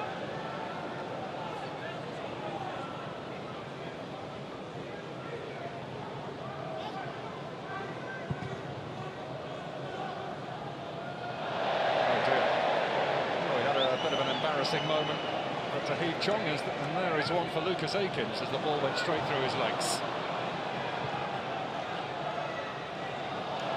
Now Oates on the move, and this is where Mansfield are so dangerous. He can really move, Rhys Oates. Evans galloping into the middle, he's found Akins! Sensational stuff!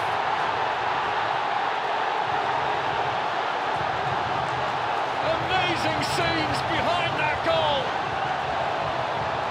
as Mansfield Town have lead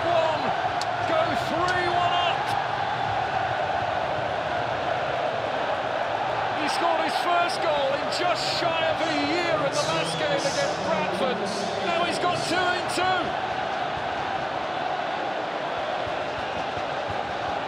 Stags fans pinching themselves. And it's that man, Rhys Oates, who did all of the hard yards. And what a pullback, and what a finish from Lucas Akins. Sheffield United well and truly shaken by that.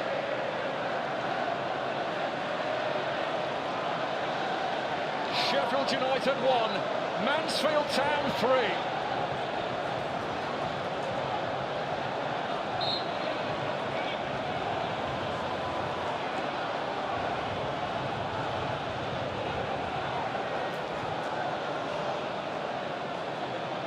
Well, they've really got the bit between their teeth now, Mansfield, but they've also got the security of that 2-goal buffer as well.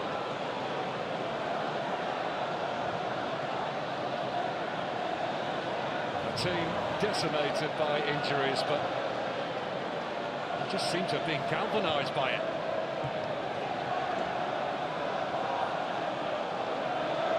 Ben Mee. It's a good ball. Hoover. Faced by Blake Tracy. Chops back inside, delivers. Evans gets something on it.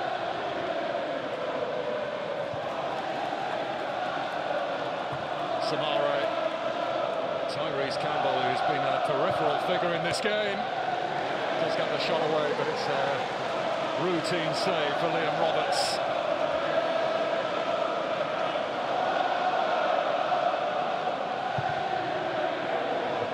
Saw it coming all the way.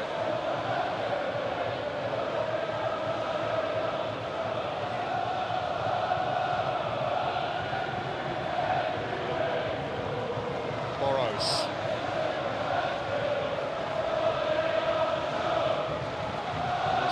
Strength of this Mansfield team, the way they can pounce, and on the transition they're very good.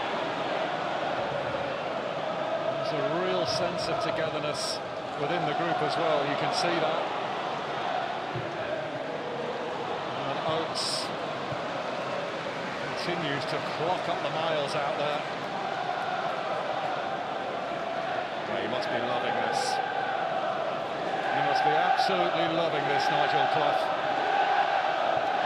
who delivered some truly wonderful memories for Sheffield United followers in this competition, now doing the same for Mansfield.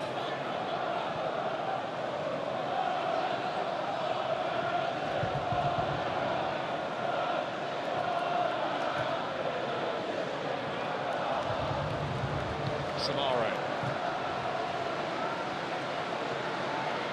Mee steps around McDonald.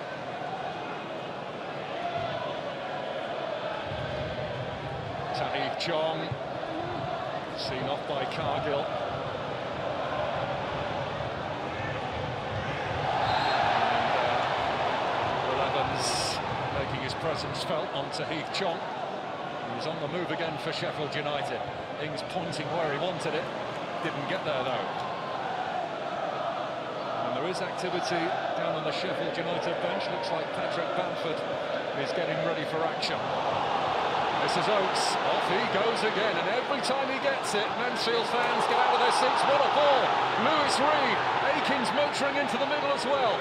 Reed on a hat-trick, remember, and looking for it. And that is off target from Lewis Reed. Wow.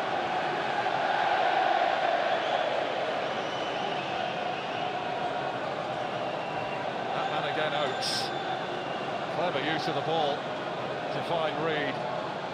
He could have used Akins if he wanted, but he had only one thing on his mind there.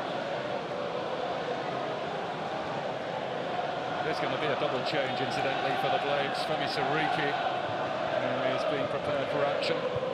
So the obvious choice would be to bring Keanu Hoover off and put Siriki on in his place.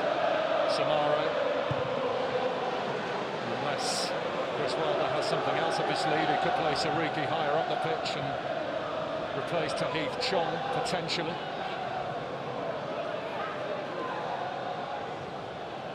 Arblaster. They take your pick of the two strikers to bring off because Campbell and Ings have been very quiet. Shalar just sliding in on Burrows and conceding a corner.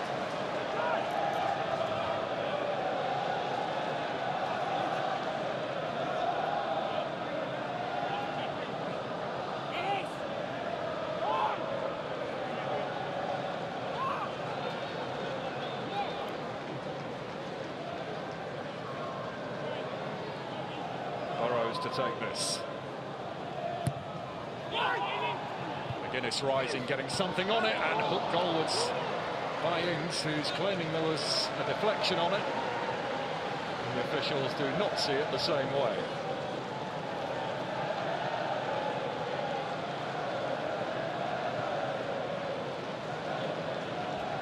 There's in fact going to be a triple change. Andre Brooks is at the back of the queue. Here they come. And Patrick Bamford, having just earned a new contract, will come on to replace Danny Ings.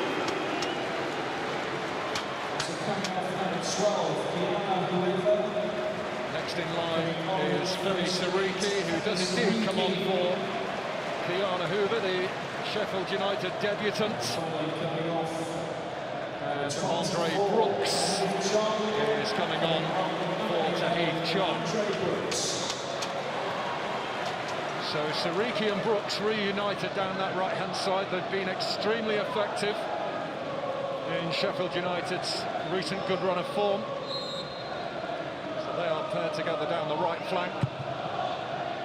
And Bamford now partnering Tyrese Campbell.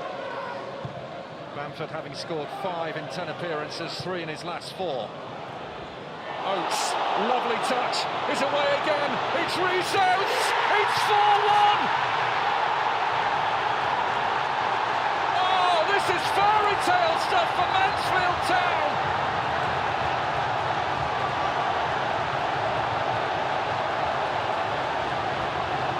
Scenes of unbridled joy! And Reece Oates, who's been an absolute menace from minute 1, gets his name in lights.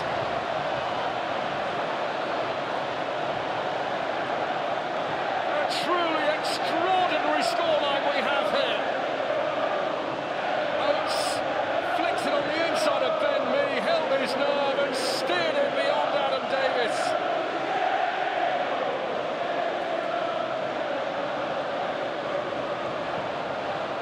What a game he's had. What a day Mansfield are having. Get a load of this scoreline. Sheffield United 1, Mansfield Town 4.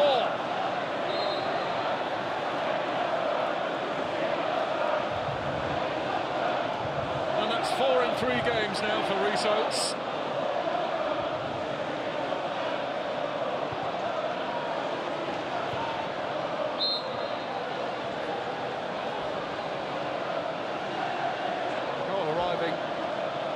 Just as Chris Wilder had made a triple change, looking to find a way back in, and surely now Mansfield have taken this game away from Sheffield United. Nigel Clough with a nice smile, but my word, he will be beaming with pride.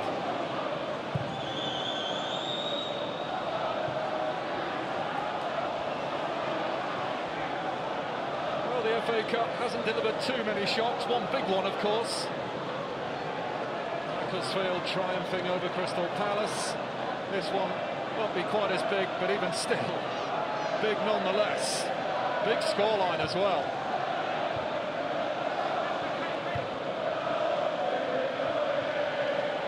Brooks. Ben Mee.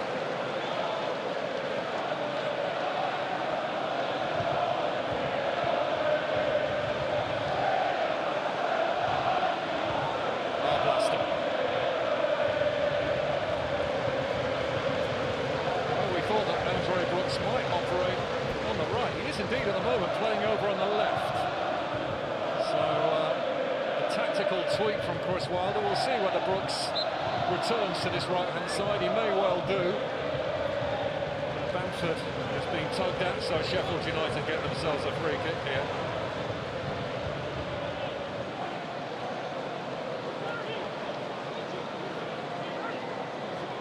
This is a long way out for Gustavo Harmer.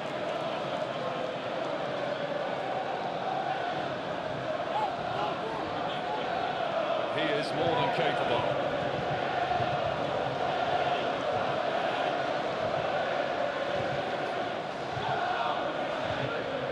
Sheffield United are to get themselves back in this cup side. Something really needs to happen here. It is Harmer who goes for it. It's a really good save from Roberts. Got a firm hand on that.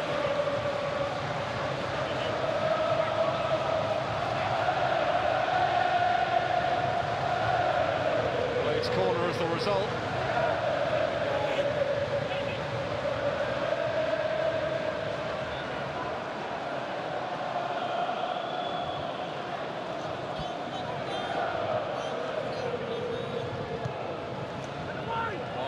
It high, looking for McGuinness, and Bamford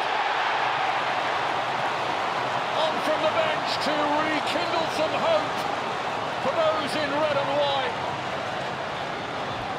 on the day that he pens a new contract.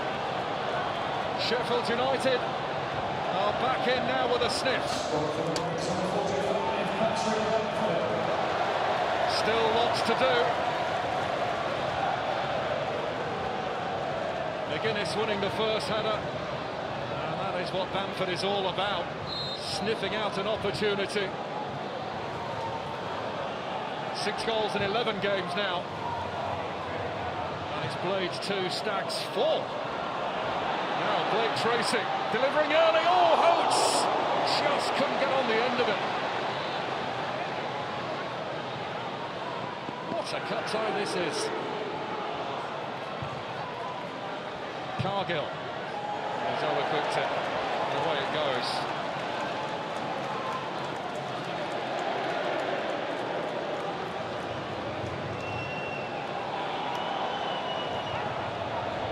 Well, he was a whisker away from restoring Mansfield's 3-goal cushion. Rhys Oates on the stretch, not quite getting there.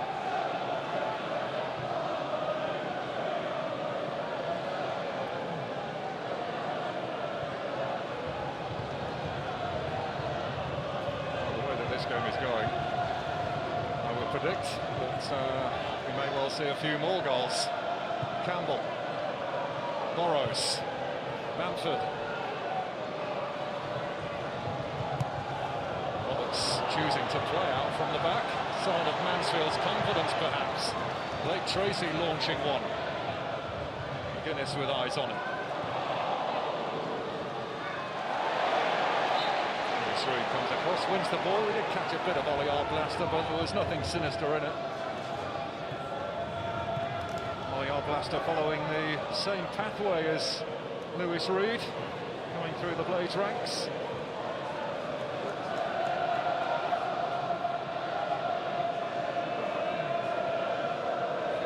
Samaro.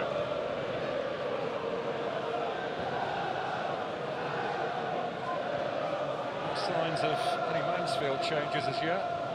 Nigel Clough obviously content with what he's seeing, and why wouldn't he be?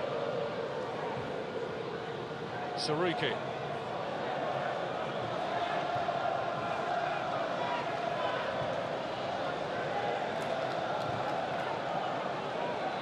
Then me. Bamford into Harmer. Shoveling it back here for Samaro. Sariki. Roll through towards Brooks, and those two have been reacquainted actually on this right-hand side. Brooks very briefly had a little spell over on the left, but he is now back over to this night. Look at this. 1, 2, 3, 4, 5, 6 in a line at the top of Sheffield United's attack. Campbell. Sariki.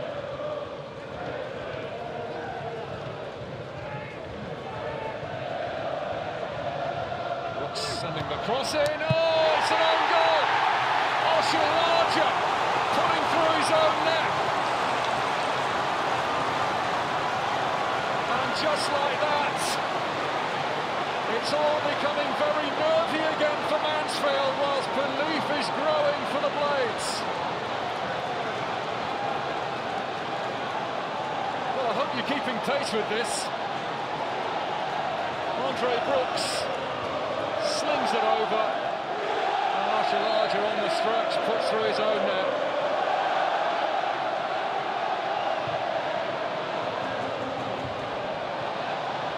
Or was it Mariah Welsh actually coming back? It may well have been, you know.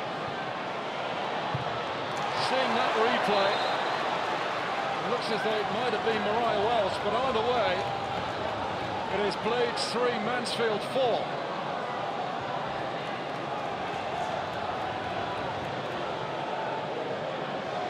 Difficult to tell the way that the pair of them both went for the ball.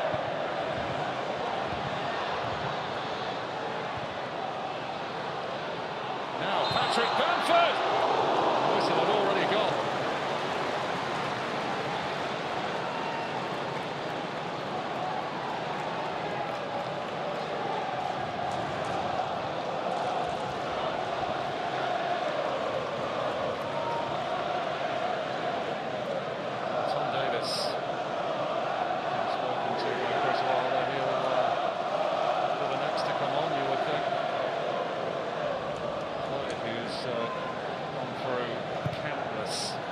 Injuries during his time here.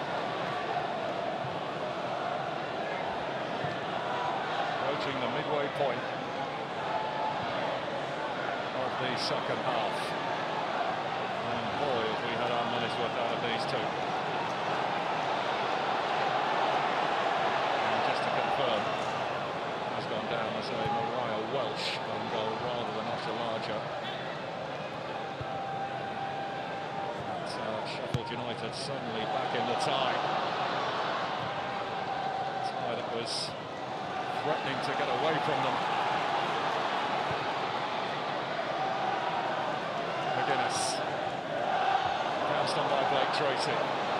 Sariki. Arblaster. Brooks.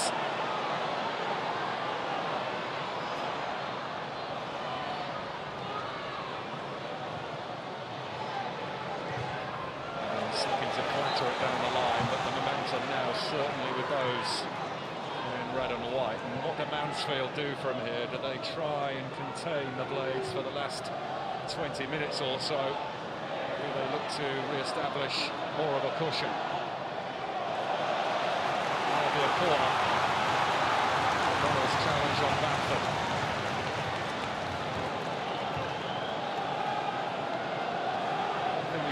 See, whatever happens from this point, both managers will shake hands on what has been a truly enthralling FA Cup third-round tie. Both, of course, want to progress. Both will be quick to acknowledge the part that both of these sides have played in it. As it goes in towards McGuinness, and Roberts is there to get hands on the ball.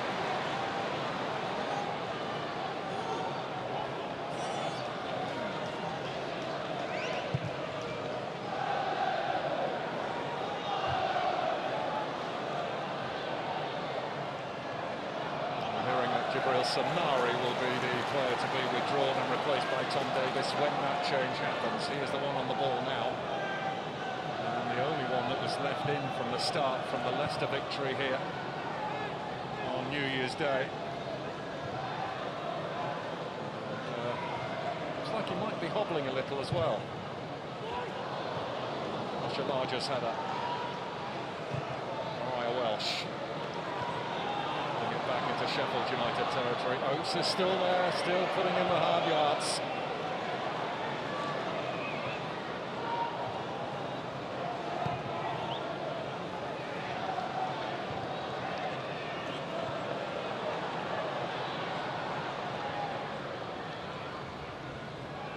Arblaster. Brooks. Bamford. Oh, Campbell. Just needed to get something on that, and Roberts would have had a problem.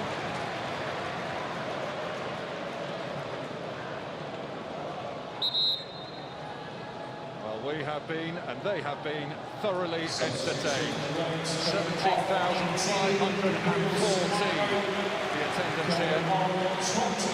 Jibril Samare is replaced by Tom Davis. The club for 2.5 years now. But, not many appearances. Horrible luck with injuries. Very popular in the dressing room. Just have not seen enough of him. Evans. Be there just in the nick of time.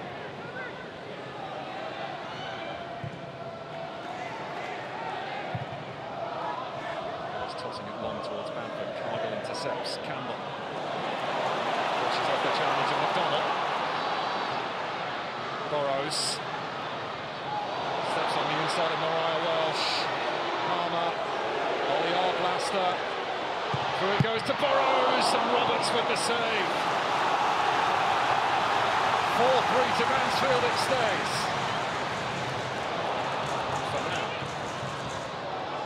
That runs all the way across. And smashed downfield by Evans. Mansfield having put in a Herculean effort. Look like they are beginning to tire. Siriki. Evans knocks it round Brooks. Oates will want this. Gave him too much to do with that pass. Nigel Clough is down there. Just trying to work out whether he is contemplating a change. He's got a notepad out.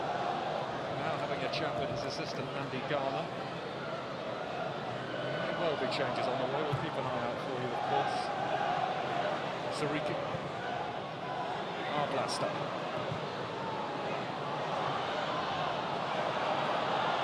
This is Evans. Oates.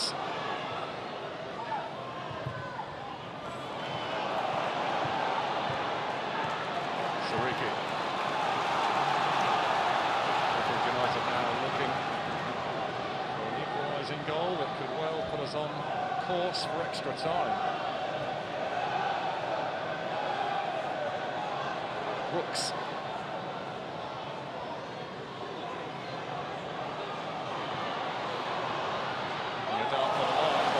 Blake Tracy waiting for the right moment to go on with the challenge, and he's managed to play it off Brooks and get Mansfield a goal kick.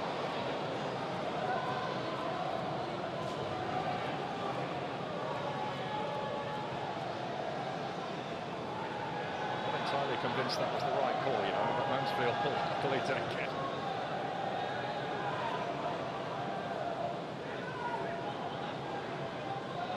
See Aaron Lewis down there for Mansfield, poised and ready for action.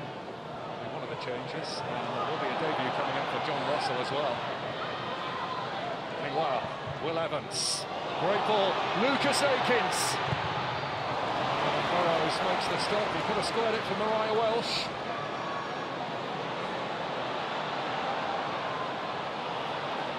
Oh, that's fabulous play from McDonald.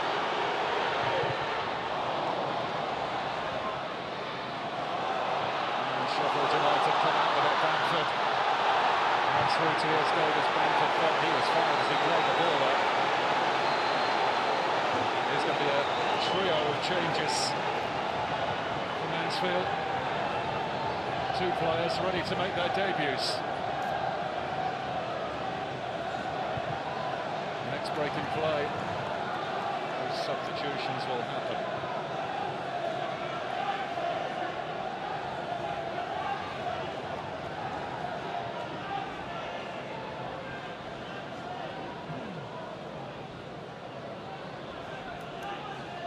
Brooks.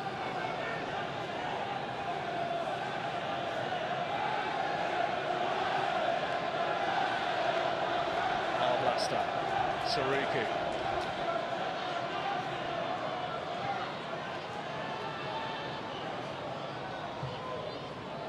Focus very much the key now for Mansfield.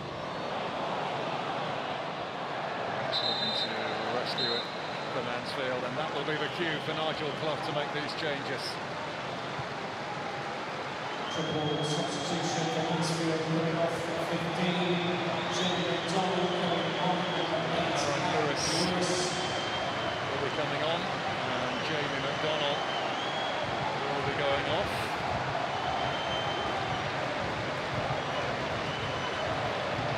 Also coming off 22. Mariah Welsh, unfortunately put through his own net. He's also departed. Big John Russell, who from Barnsley this week, will come on for his debut here for Mansfield.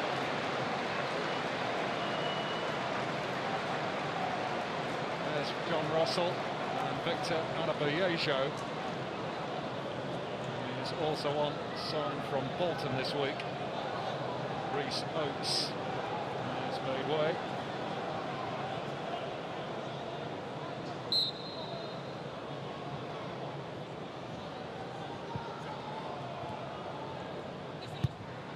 Mansfield in desperate need of fresh legs. They put so much into this FA Cup tie.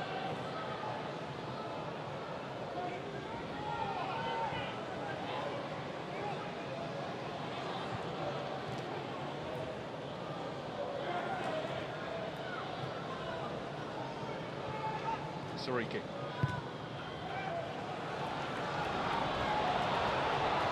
Ben Mee. Bamford.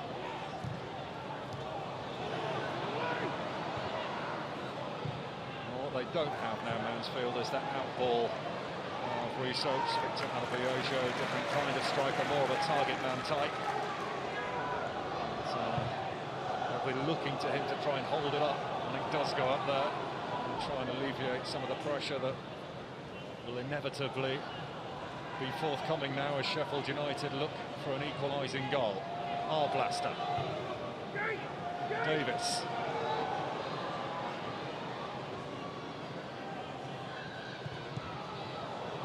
Lewis in the way of that one. Sariki. Evans slides in, Blade's ball.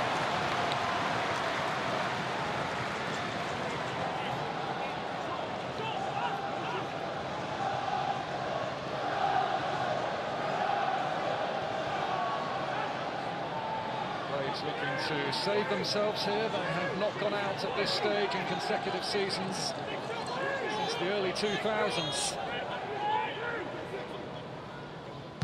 Palmer. Followed down by McGuinness.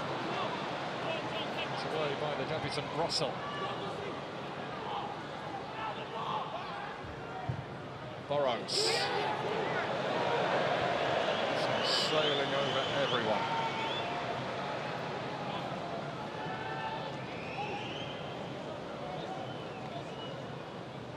Confirmation of a yellow card for Tyrese Campbell a few moments ago for dissent. As we head into the last 12 minutes or so of this one, remember, Sheffield United are 4-1 down, still trailing 4-3, one more, and raise the prospect of extra time.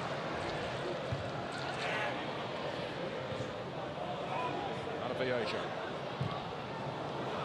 Rescue there from Ben Mee. Evans. Reed straight in on Davis. Good challenge that. Russell. Here's Lewis. Oh, just wide.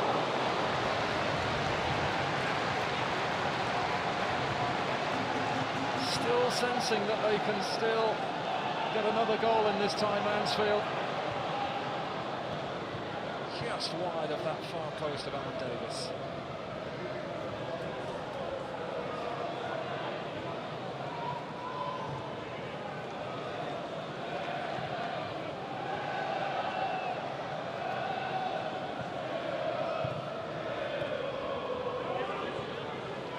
Brooks. Davis, so that a little short. Russell for Adebayo, his touch was too heavy.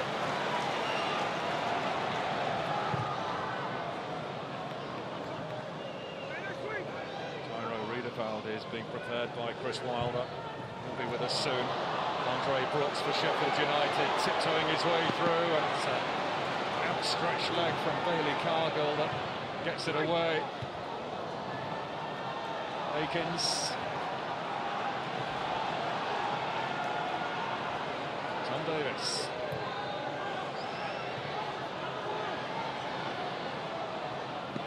So he'll be stopped in his track by Evans. Find the right ball here.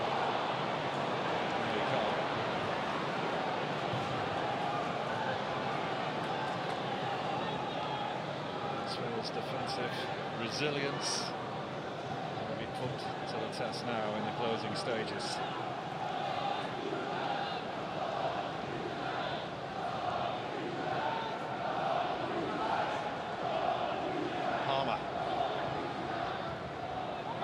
It's broken kindly for him. Still Bamford.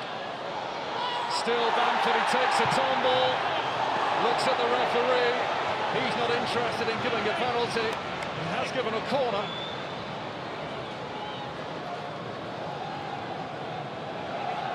Gavin Ward unmoved.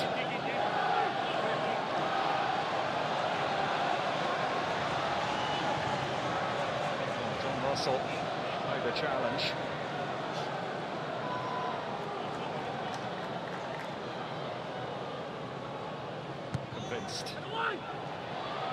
And it goes, flicked on by McGuinness. Sariki.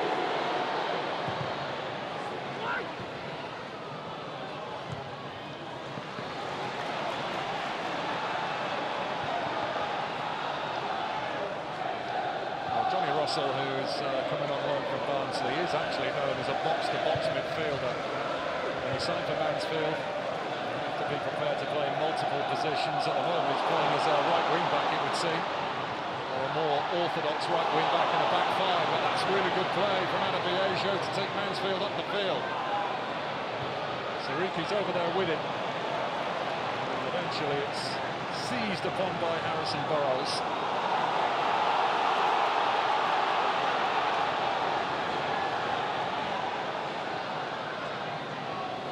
Davis.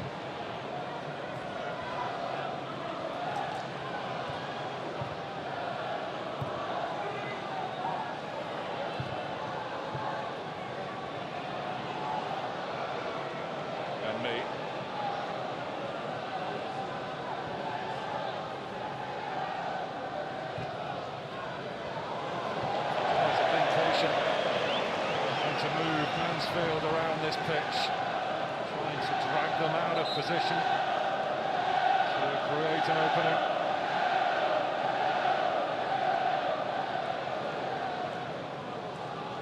Reideveld ready to make quickly become a cult figure in these parts. Jairo Reideveld will replace the R-Blaster.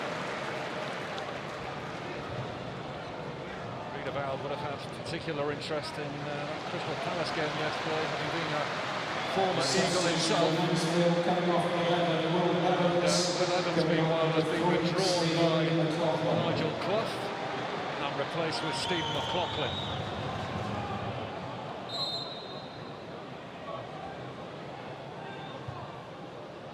McLaughlin, who's been playing in all sorts of positions recently. He's number 10 role, as I recall, in the win at Barnsley over Christmas.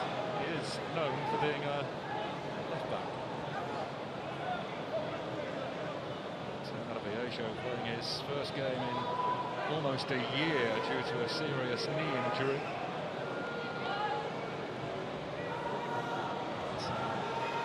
Adding some additional competition for those striking spots. Reed's free kick. Russell the target.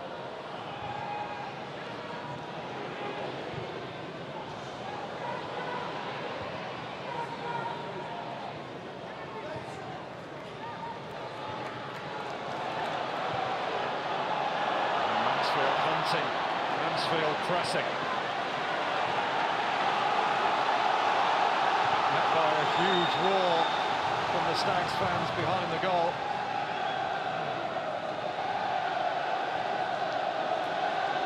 And they can rightly feel mightily proud of their team for their display here today. Tom Davis handling it wide for Burrows. They were queuing up in red and white in there. Brooks was rising, missed it completely. Sent further out by McLaughlin, but it's going to come back the way it came. Sariki, Palmer, Burrows. Also with a block. Riedewald picking up the pieces.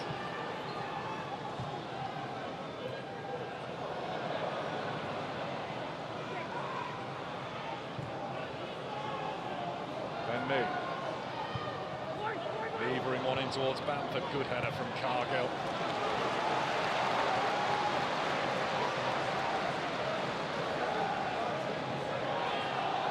Mansfield really needing to dig in now to keep the Blades at bay. Burrows into Bamford, back for Burrows who struck it, and there's Campbell. What a block! Colossal from Sweeney. That was goal bound. And Ryan Sweeney playing a real captain's role there.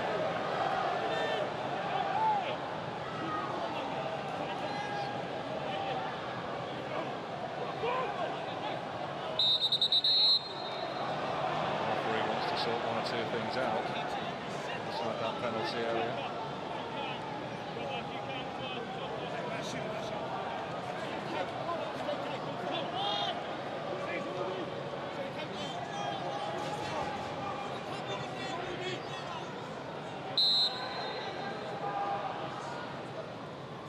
Palmer's corner. Good hands from Roberts. Exactly what Mansfield needed at this juncture. So assured in Roberts there.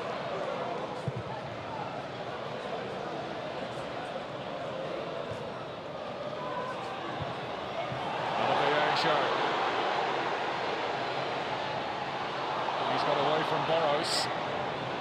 Got Aikens offering support.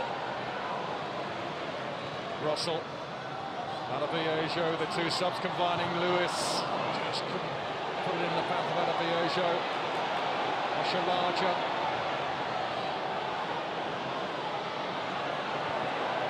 Campbell clipping it wide now for Tom Davis, who steps round Aikens, but something off the ball just prior.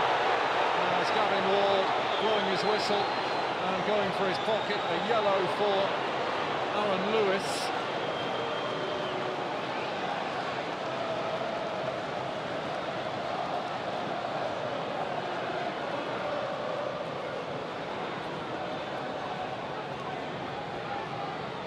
There's a bulleted shirt there from Oshalaja on Campbell. But Lewis was the one who was carded. Probably explains the quizzical look on his face.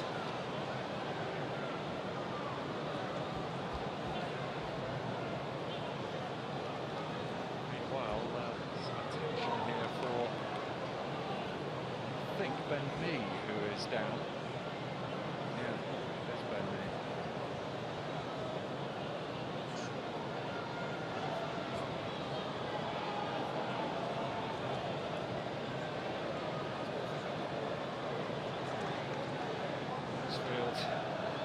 On the cusp of a famous FA Cup win here.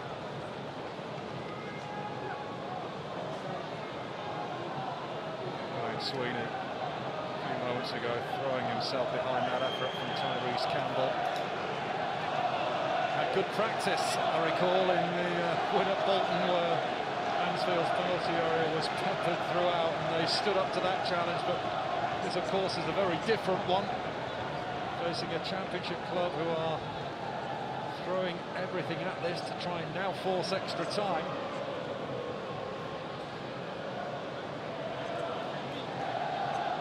Nigel Clough just using this break in play to have I would say have a chat with his players, but someone in there is getting a right earful. I think it might have been Deji Oshalaja for whatever reason.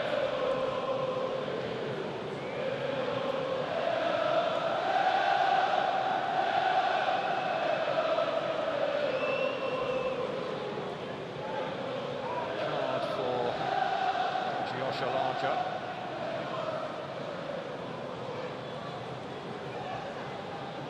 6 added-on minutes to be played. Bentley off the pitch. And in true FA Cup fashion, it's a bit of a cliche. He's got his head patched up, bandaged up.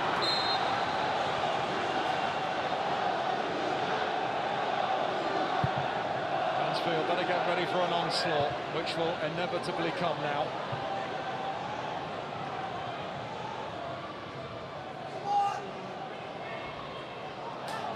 Ensuring that runs Sheffield United's way. Wade still playing with 10 as Ben Mee waits for the signal to rejoin. Sariki. Roberts will come and play now.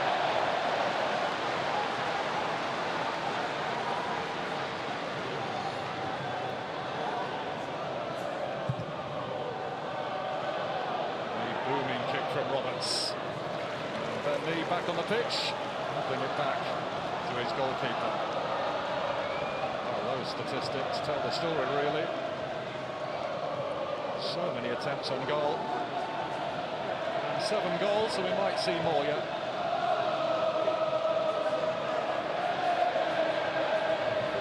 Burrows. Light touch from Davis, trying to feed it back inside.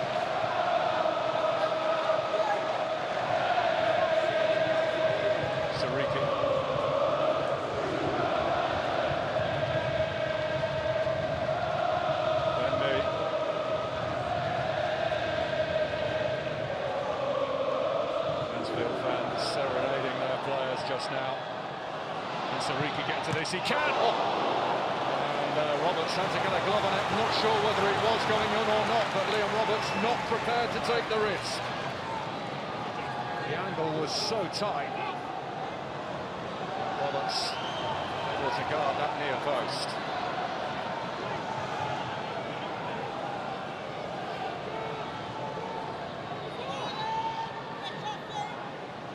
Armour's corner. Teased in towards Davis. Aikens one. Sariki. Spotted the gap, went through it. Armour. Looks to sweep it in, thumped away by Sweden.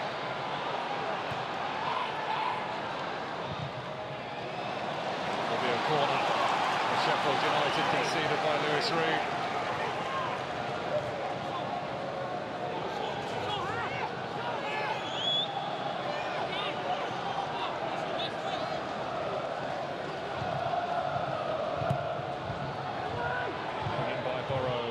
With a header down and wide it goes, and that buys some more time for Mansfield. 3 of the 6 added, already elapsed.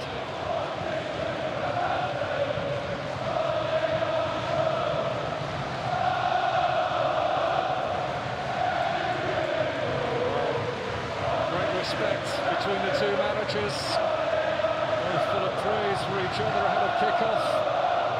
Not that you guess, looking from that reaction there, he's on the cusp of victory, but he's just making sure that they are keeping everything locked up as best as they can to try and get this over the line.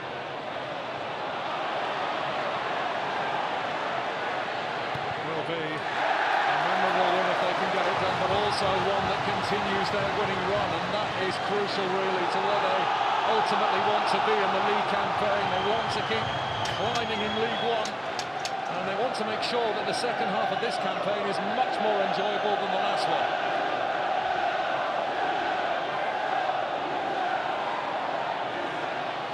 They are where they want to be, deep inside Sheffield United territory, and they've got a corner.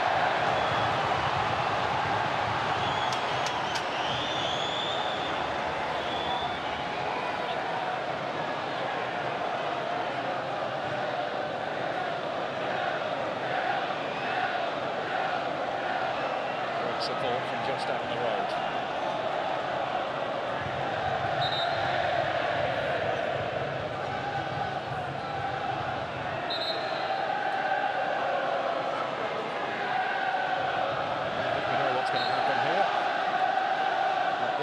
Shirt inside that Blades penalty area. And they'll just try and run the clock down if they can.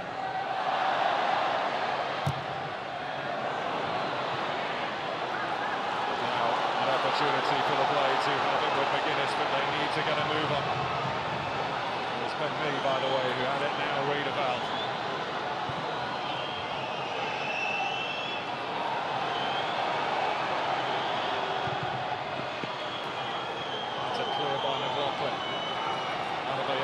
Couldn't make it stick.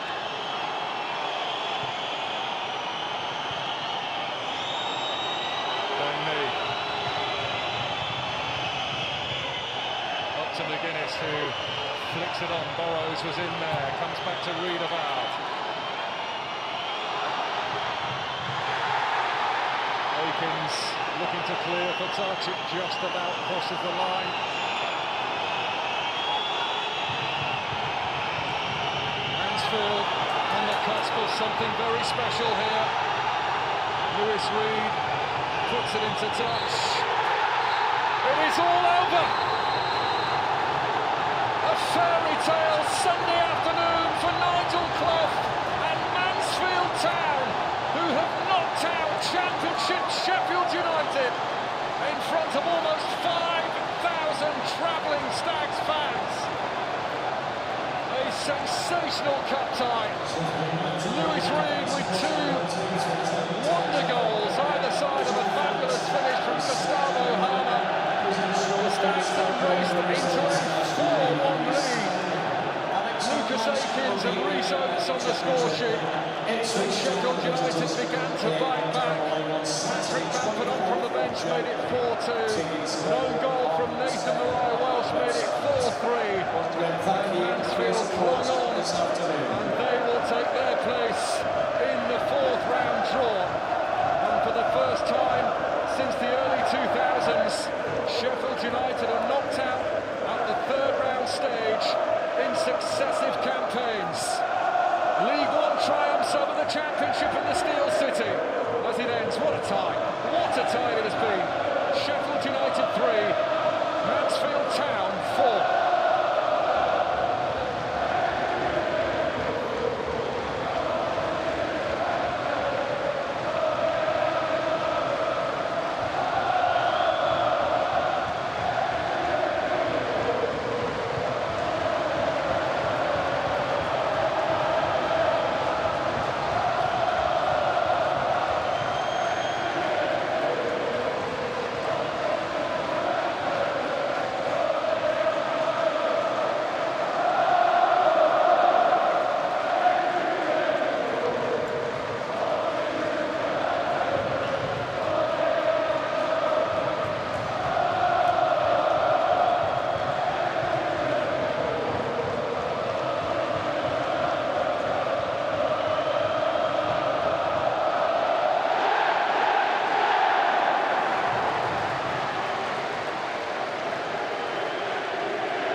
some 41 relative scores. Finished Portsmouth 1, Arsenal 4, Hull City 0, Blackburn 97 minutes. Finished Norwich 5.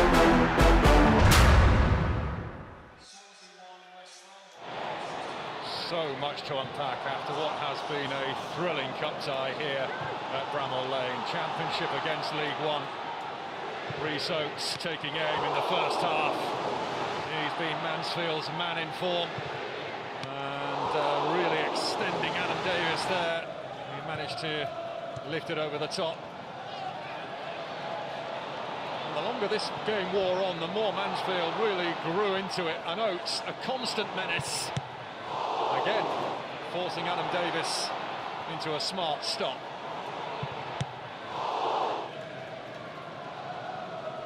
Lewis Reed back on his old stomping ground. It all started here, his career for him. And he came up with that absolute stunner to give Mansfield the lead. Swerving, dipping away from Adam Davis. The Blades goalkeeper, helpless, powerless.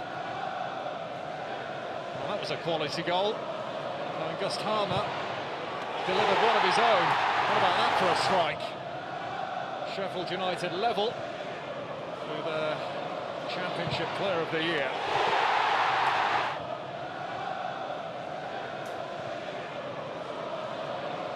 He drags it and gets it onto his right boot. He's brilliant.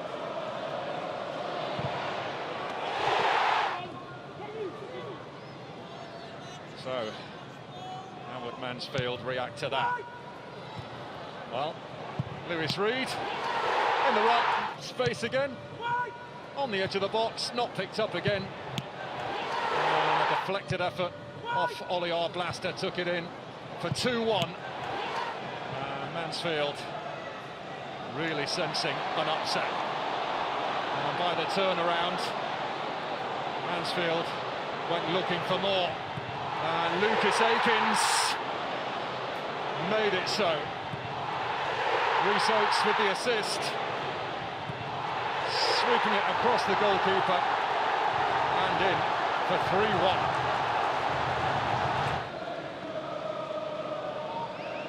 3-1 at Mansfield Town's supporters pinching themselves. But it was about to get a whole lot better than that. Rhys Oates, brilliant skill, took it on himself and made it 4-1. Absolutely incredible stuff. Blake Tracy starting the move off. Oates getting the better of Ben Mee and the better of Adam Davis. And Sheffield United in a whole world of trouble at this point. 4 in 3 games, incidentally, for Rhys Oates. And Mansfield cruising towards round 4. However, Sheffield United were bound to test their resilience. Harmer certainly tested the reflexes of Roberts. And Patrick Bamford, fresh from penning a new contract, on from the bench to make it 4-2. A predatory strike from the former Leeds man.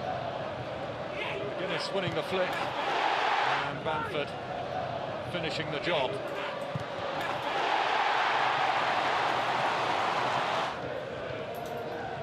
So 4-2.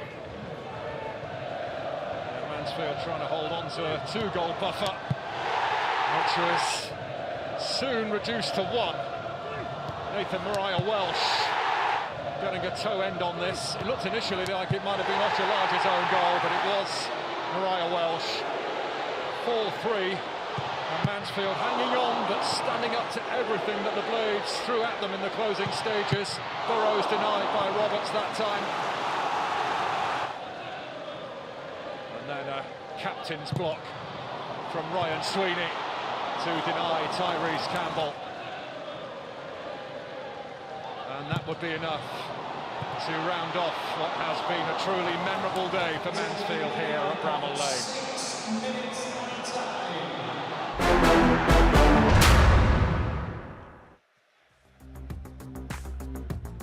Well, both sides have served up an absolute treat here. These the final statistics. Look at the possession, 79% to Mansfield's 21. 23 attempts from Sheffield United compared to Mansfield's 12. 7 goals between them, but it is Mansfield who edge it, and they book their place in round 4 of this season's FA Cup. So it is Mansfield's first win at Bramall Lane since 1989, one that will last long in the memory. What a cup tie. The day belongs to the Stags. From all of us here, until next time, it's bye for now.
It started already. We've not even got the tape rolling yet.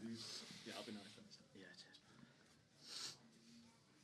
cheers. Okay. Paul Walker with Rhys Oates and Lewis Reed. Fellas, congratulations. Lewis, let's start with you.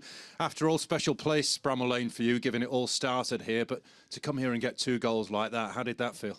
Yeah, it's a sweet one. Obviously, supporting the team as well is it's always nice to come back here. But yeah, I think first 2 shots I've had all season and managed to find the back of the net, so delighted. To be not picked up once, but twice, were you thinking, how's that happen? I couldn't really believe my luck the second one. I think the first one I caught a little bit better than the second, but it took a nick and ended up going in. Rhys, you had a spell out suspended. You've come back and you are absolutely flying at the moment. How did that feel to get on the score sheet yourself today? Yeah, really good. I think 3-game ban.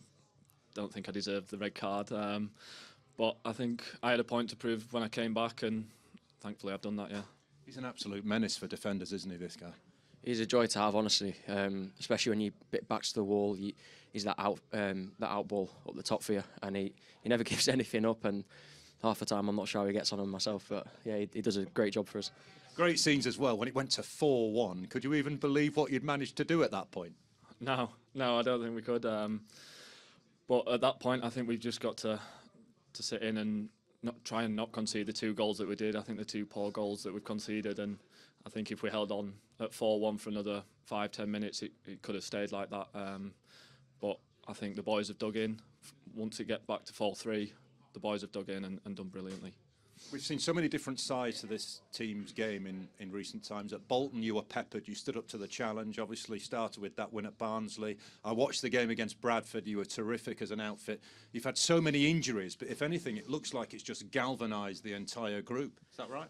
I'd say it's brought us together that little bit more. We know the quality that we're missing at the minute, and if anything, it almost drives you on because you know you've got to be at your best.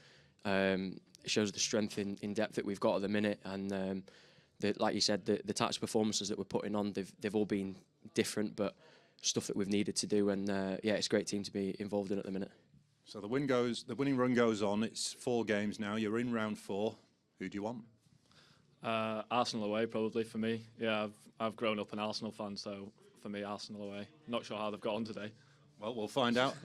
What about you, Lewis? Yeah, any of the Prem sides would be nice, and if not, someone that we fancy beating and see how far we can get in this competition. Well done, fellas. Congratulations. Well done. Cheers. Thank you. Thanks for your time, guys. Thank you very much. Thank you. All the best. Cheers. Thank you.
Paul Walker with Nigel Clough. Nigel, congratulations. First of all, what a cup tie. What a cup tie that was. But to be on the right side of it, how does it feel? Well, that's always the important thing. You know, to be involved in great games and lose doesn't always feel the same. But to score 4 goals here, and the quality of the 4 goals as well, is very special. Lewis Reed's been in here. He was jokingly saying, I've only had 2 shots all season, and they were them. He's not joking. He's not joking. He's on the edge of the box there for our corners, and there's not too many pop out to him. But his 2 strikes today were, I thought, they're very controlled strikes as well. You know, people slash at them and they're over the bar and everything, but hit the target and got his rewards. Rhys Oates, you've recently tied down to a new contract. I think we can all see on the evidence of that display why you wanted him to stay for longer. He's been such a menace for you, hasn't he, in the last few games in particular? Oh, well, he's been out the best part of 18 months, nearly 2 years with different injuries. He's had an incredible run of bad luck with those, but now he's fully fit from pre-season. He's a handful. He is a real threat, and he makes things happen. He either makes goals or scores goals, and there's not too many out there like him. And he's such a genuine lad as well. Got a bit tight towards the end. You were 4-1 up and probably feeling as comfortable as you can at a place like this, and then suddenly it's back at 4-3 and you're having to dig in and show all those powers of resilience. Well, 2 sides of it. Yeah, when you're 4-1 up, we should have seen the next 5, 10, 15 minutes out, and we gave 2 poor goals away. I thought, you know, when you look at the quality of the other goals, and Hamer's first goal as well, that'd beat anybody, any goalkeeper in the country. But the other 2 were scrappy and avoidable, and it obviously got them right back into it. But then the other side of that, I thought from that moment on, in 65 minutes, I thought we sort of didn't shrink. We stepped up a little bit. We defended brilliantly, and we were a threat as well. We were trying to get that 5th goal. It wasn't all about sitting back. First time in the 4th round, I think, for 18 years or so, something like that. Anybody in particular you'd like next? Not even thought about it. Hope it's kind in terms of, you know, you're not one of the big boys. We were close to, I think, last 4 balls with Man U. We were last out the bag, which we've been a couple of times recently. I think they forget about us, you know. They just leave the levers there in the bottom of the bag. So we'll see who comes out this time. And just a word on your fans today, who just added to the atmosphere, which was electric, wasn't it? Nearly 5,000 here. Incredible, you know. And when we get these cup games, a couple of years ago, went to Hillsborough and took a similar amount, and great memories for them. You know, we're so proud of them, and I hope they're proud of us. I'm sure they are. Thank you, Nigel. Well done. Cheers. Thank you. Nice to see you. All the best. Take care. Thank you. All good.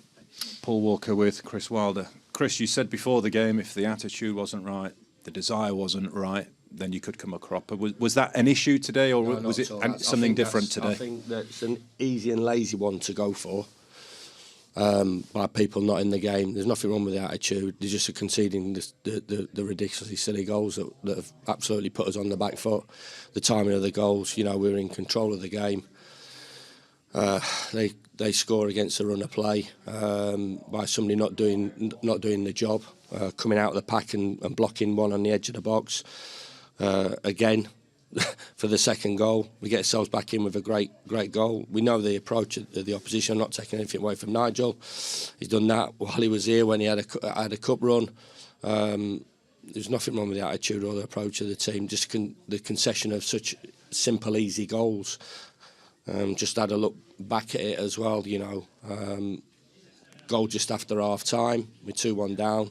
Goal before half time, goal after half time, the 4th that goes in. And just looking at the goals, just really poor goals to give away.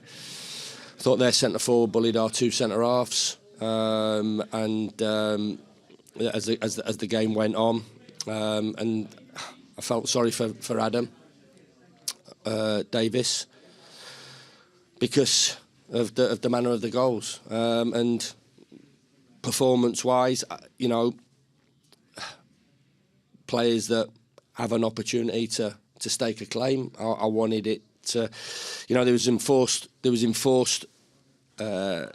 selection situations where players needed to come out of the team, an opportunity for players to go and put in a decent performance. We played Cardiff last year in the same round, and the team was basically an under-21 team. The team today weren't an under-21 team. There's players all over the pitch. It's possibly one of the strongest teams that I could have picked. So, you know, you're going to get it with that sort of decision. But I think that's just an excuse. Players out there were good enough. they've been involved in the process since I've come here, and just didn't produce good enough performances as the game went on, and we got ourselves back in. They're not going to get any credit for that for me. We got ourselves back in, and then we had 20 minutes to go and find an equaliser, and we huffed and puffed, and they defended as they did and tried to hit us on the break as they did, and they get the result that, you know, in the end they deserve. Because you wanted a cup run, didn't you? There's none of this, you know, okay, concentrate on the league and that only. You wanted a cup run. You've been quite open about that. Yeah, 100%. But there's opportunities there for players to play and put in good performances. Always an opportunity in football, whether it's in training, whether it's in a game, whether it's coming off the bench. I thought the subs that come off the bench, apart from Pat, Tom, obviously we're trying to get minutes into. Blaster, we're trying to get minutes into. We had to rest Gyro out the back of that. We had to rest Jaff. We had to rest Michael Cooper. Callum's played enough football, but the players sprinkled right across the pitch. There was no young players playing. It was a strong enough team to go and win a game of football. We said we're going to have to break down opposition that were in a low block. We found those opportunities but didn't take them. But you have to score 5 goals at home, 4 or 5 goals at home to win a game of football, which is absolutely ridiculous. And if you concede the manner of the goals as you're going to put yourself right on the back foot and potentially get knocked out of the cup, which obviously has happened. So what are the key lessons you take away from today as you build for the next game now? Well, you study, of course, and yeah, you get minutes inside of players, but I suppose that'll be the only positive thing that will take off the back of that. How important Pat is to us, because when he came on, he had a bit of an issue as well all week. So I'm knowing how important he is as well. But I wanted to go deep into the competition, and I'm really disappointed. Disappointed that, as I said, as the game went on, the manner of the goals are really poor. And we've got to own it and move on. I think one of the biggest disappointments for me, Paul, is that we get into a really good position and situation and a feel with the group, and then take a step back. And I bet the boys are a little bit bored of me, having a pop when that happens. But I'm not going to change, and unfortunately, as good as what recently has been against the standard and quality of the opposition, to concede 4 goals and to go out the cup in the manner we've done is a real backward step, and one we have to get over pretty quickly. Great. Cheers. All right. Thank you.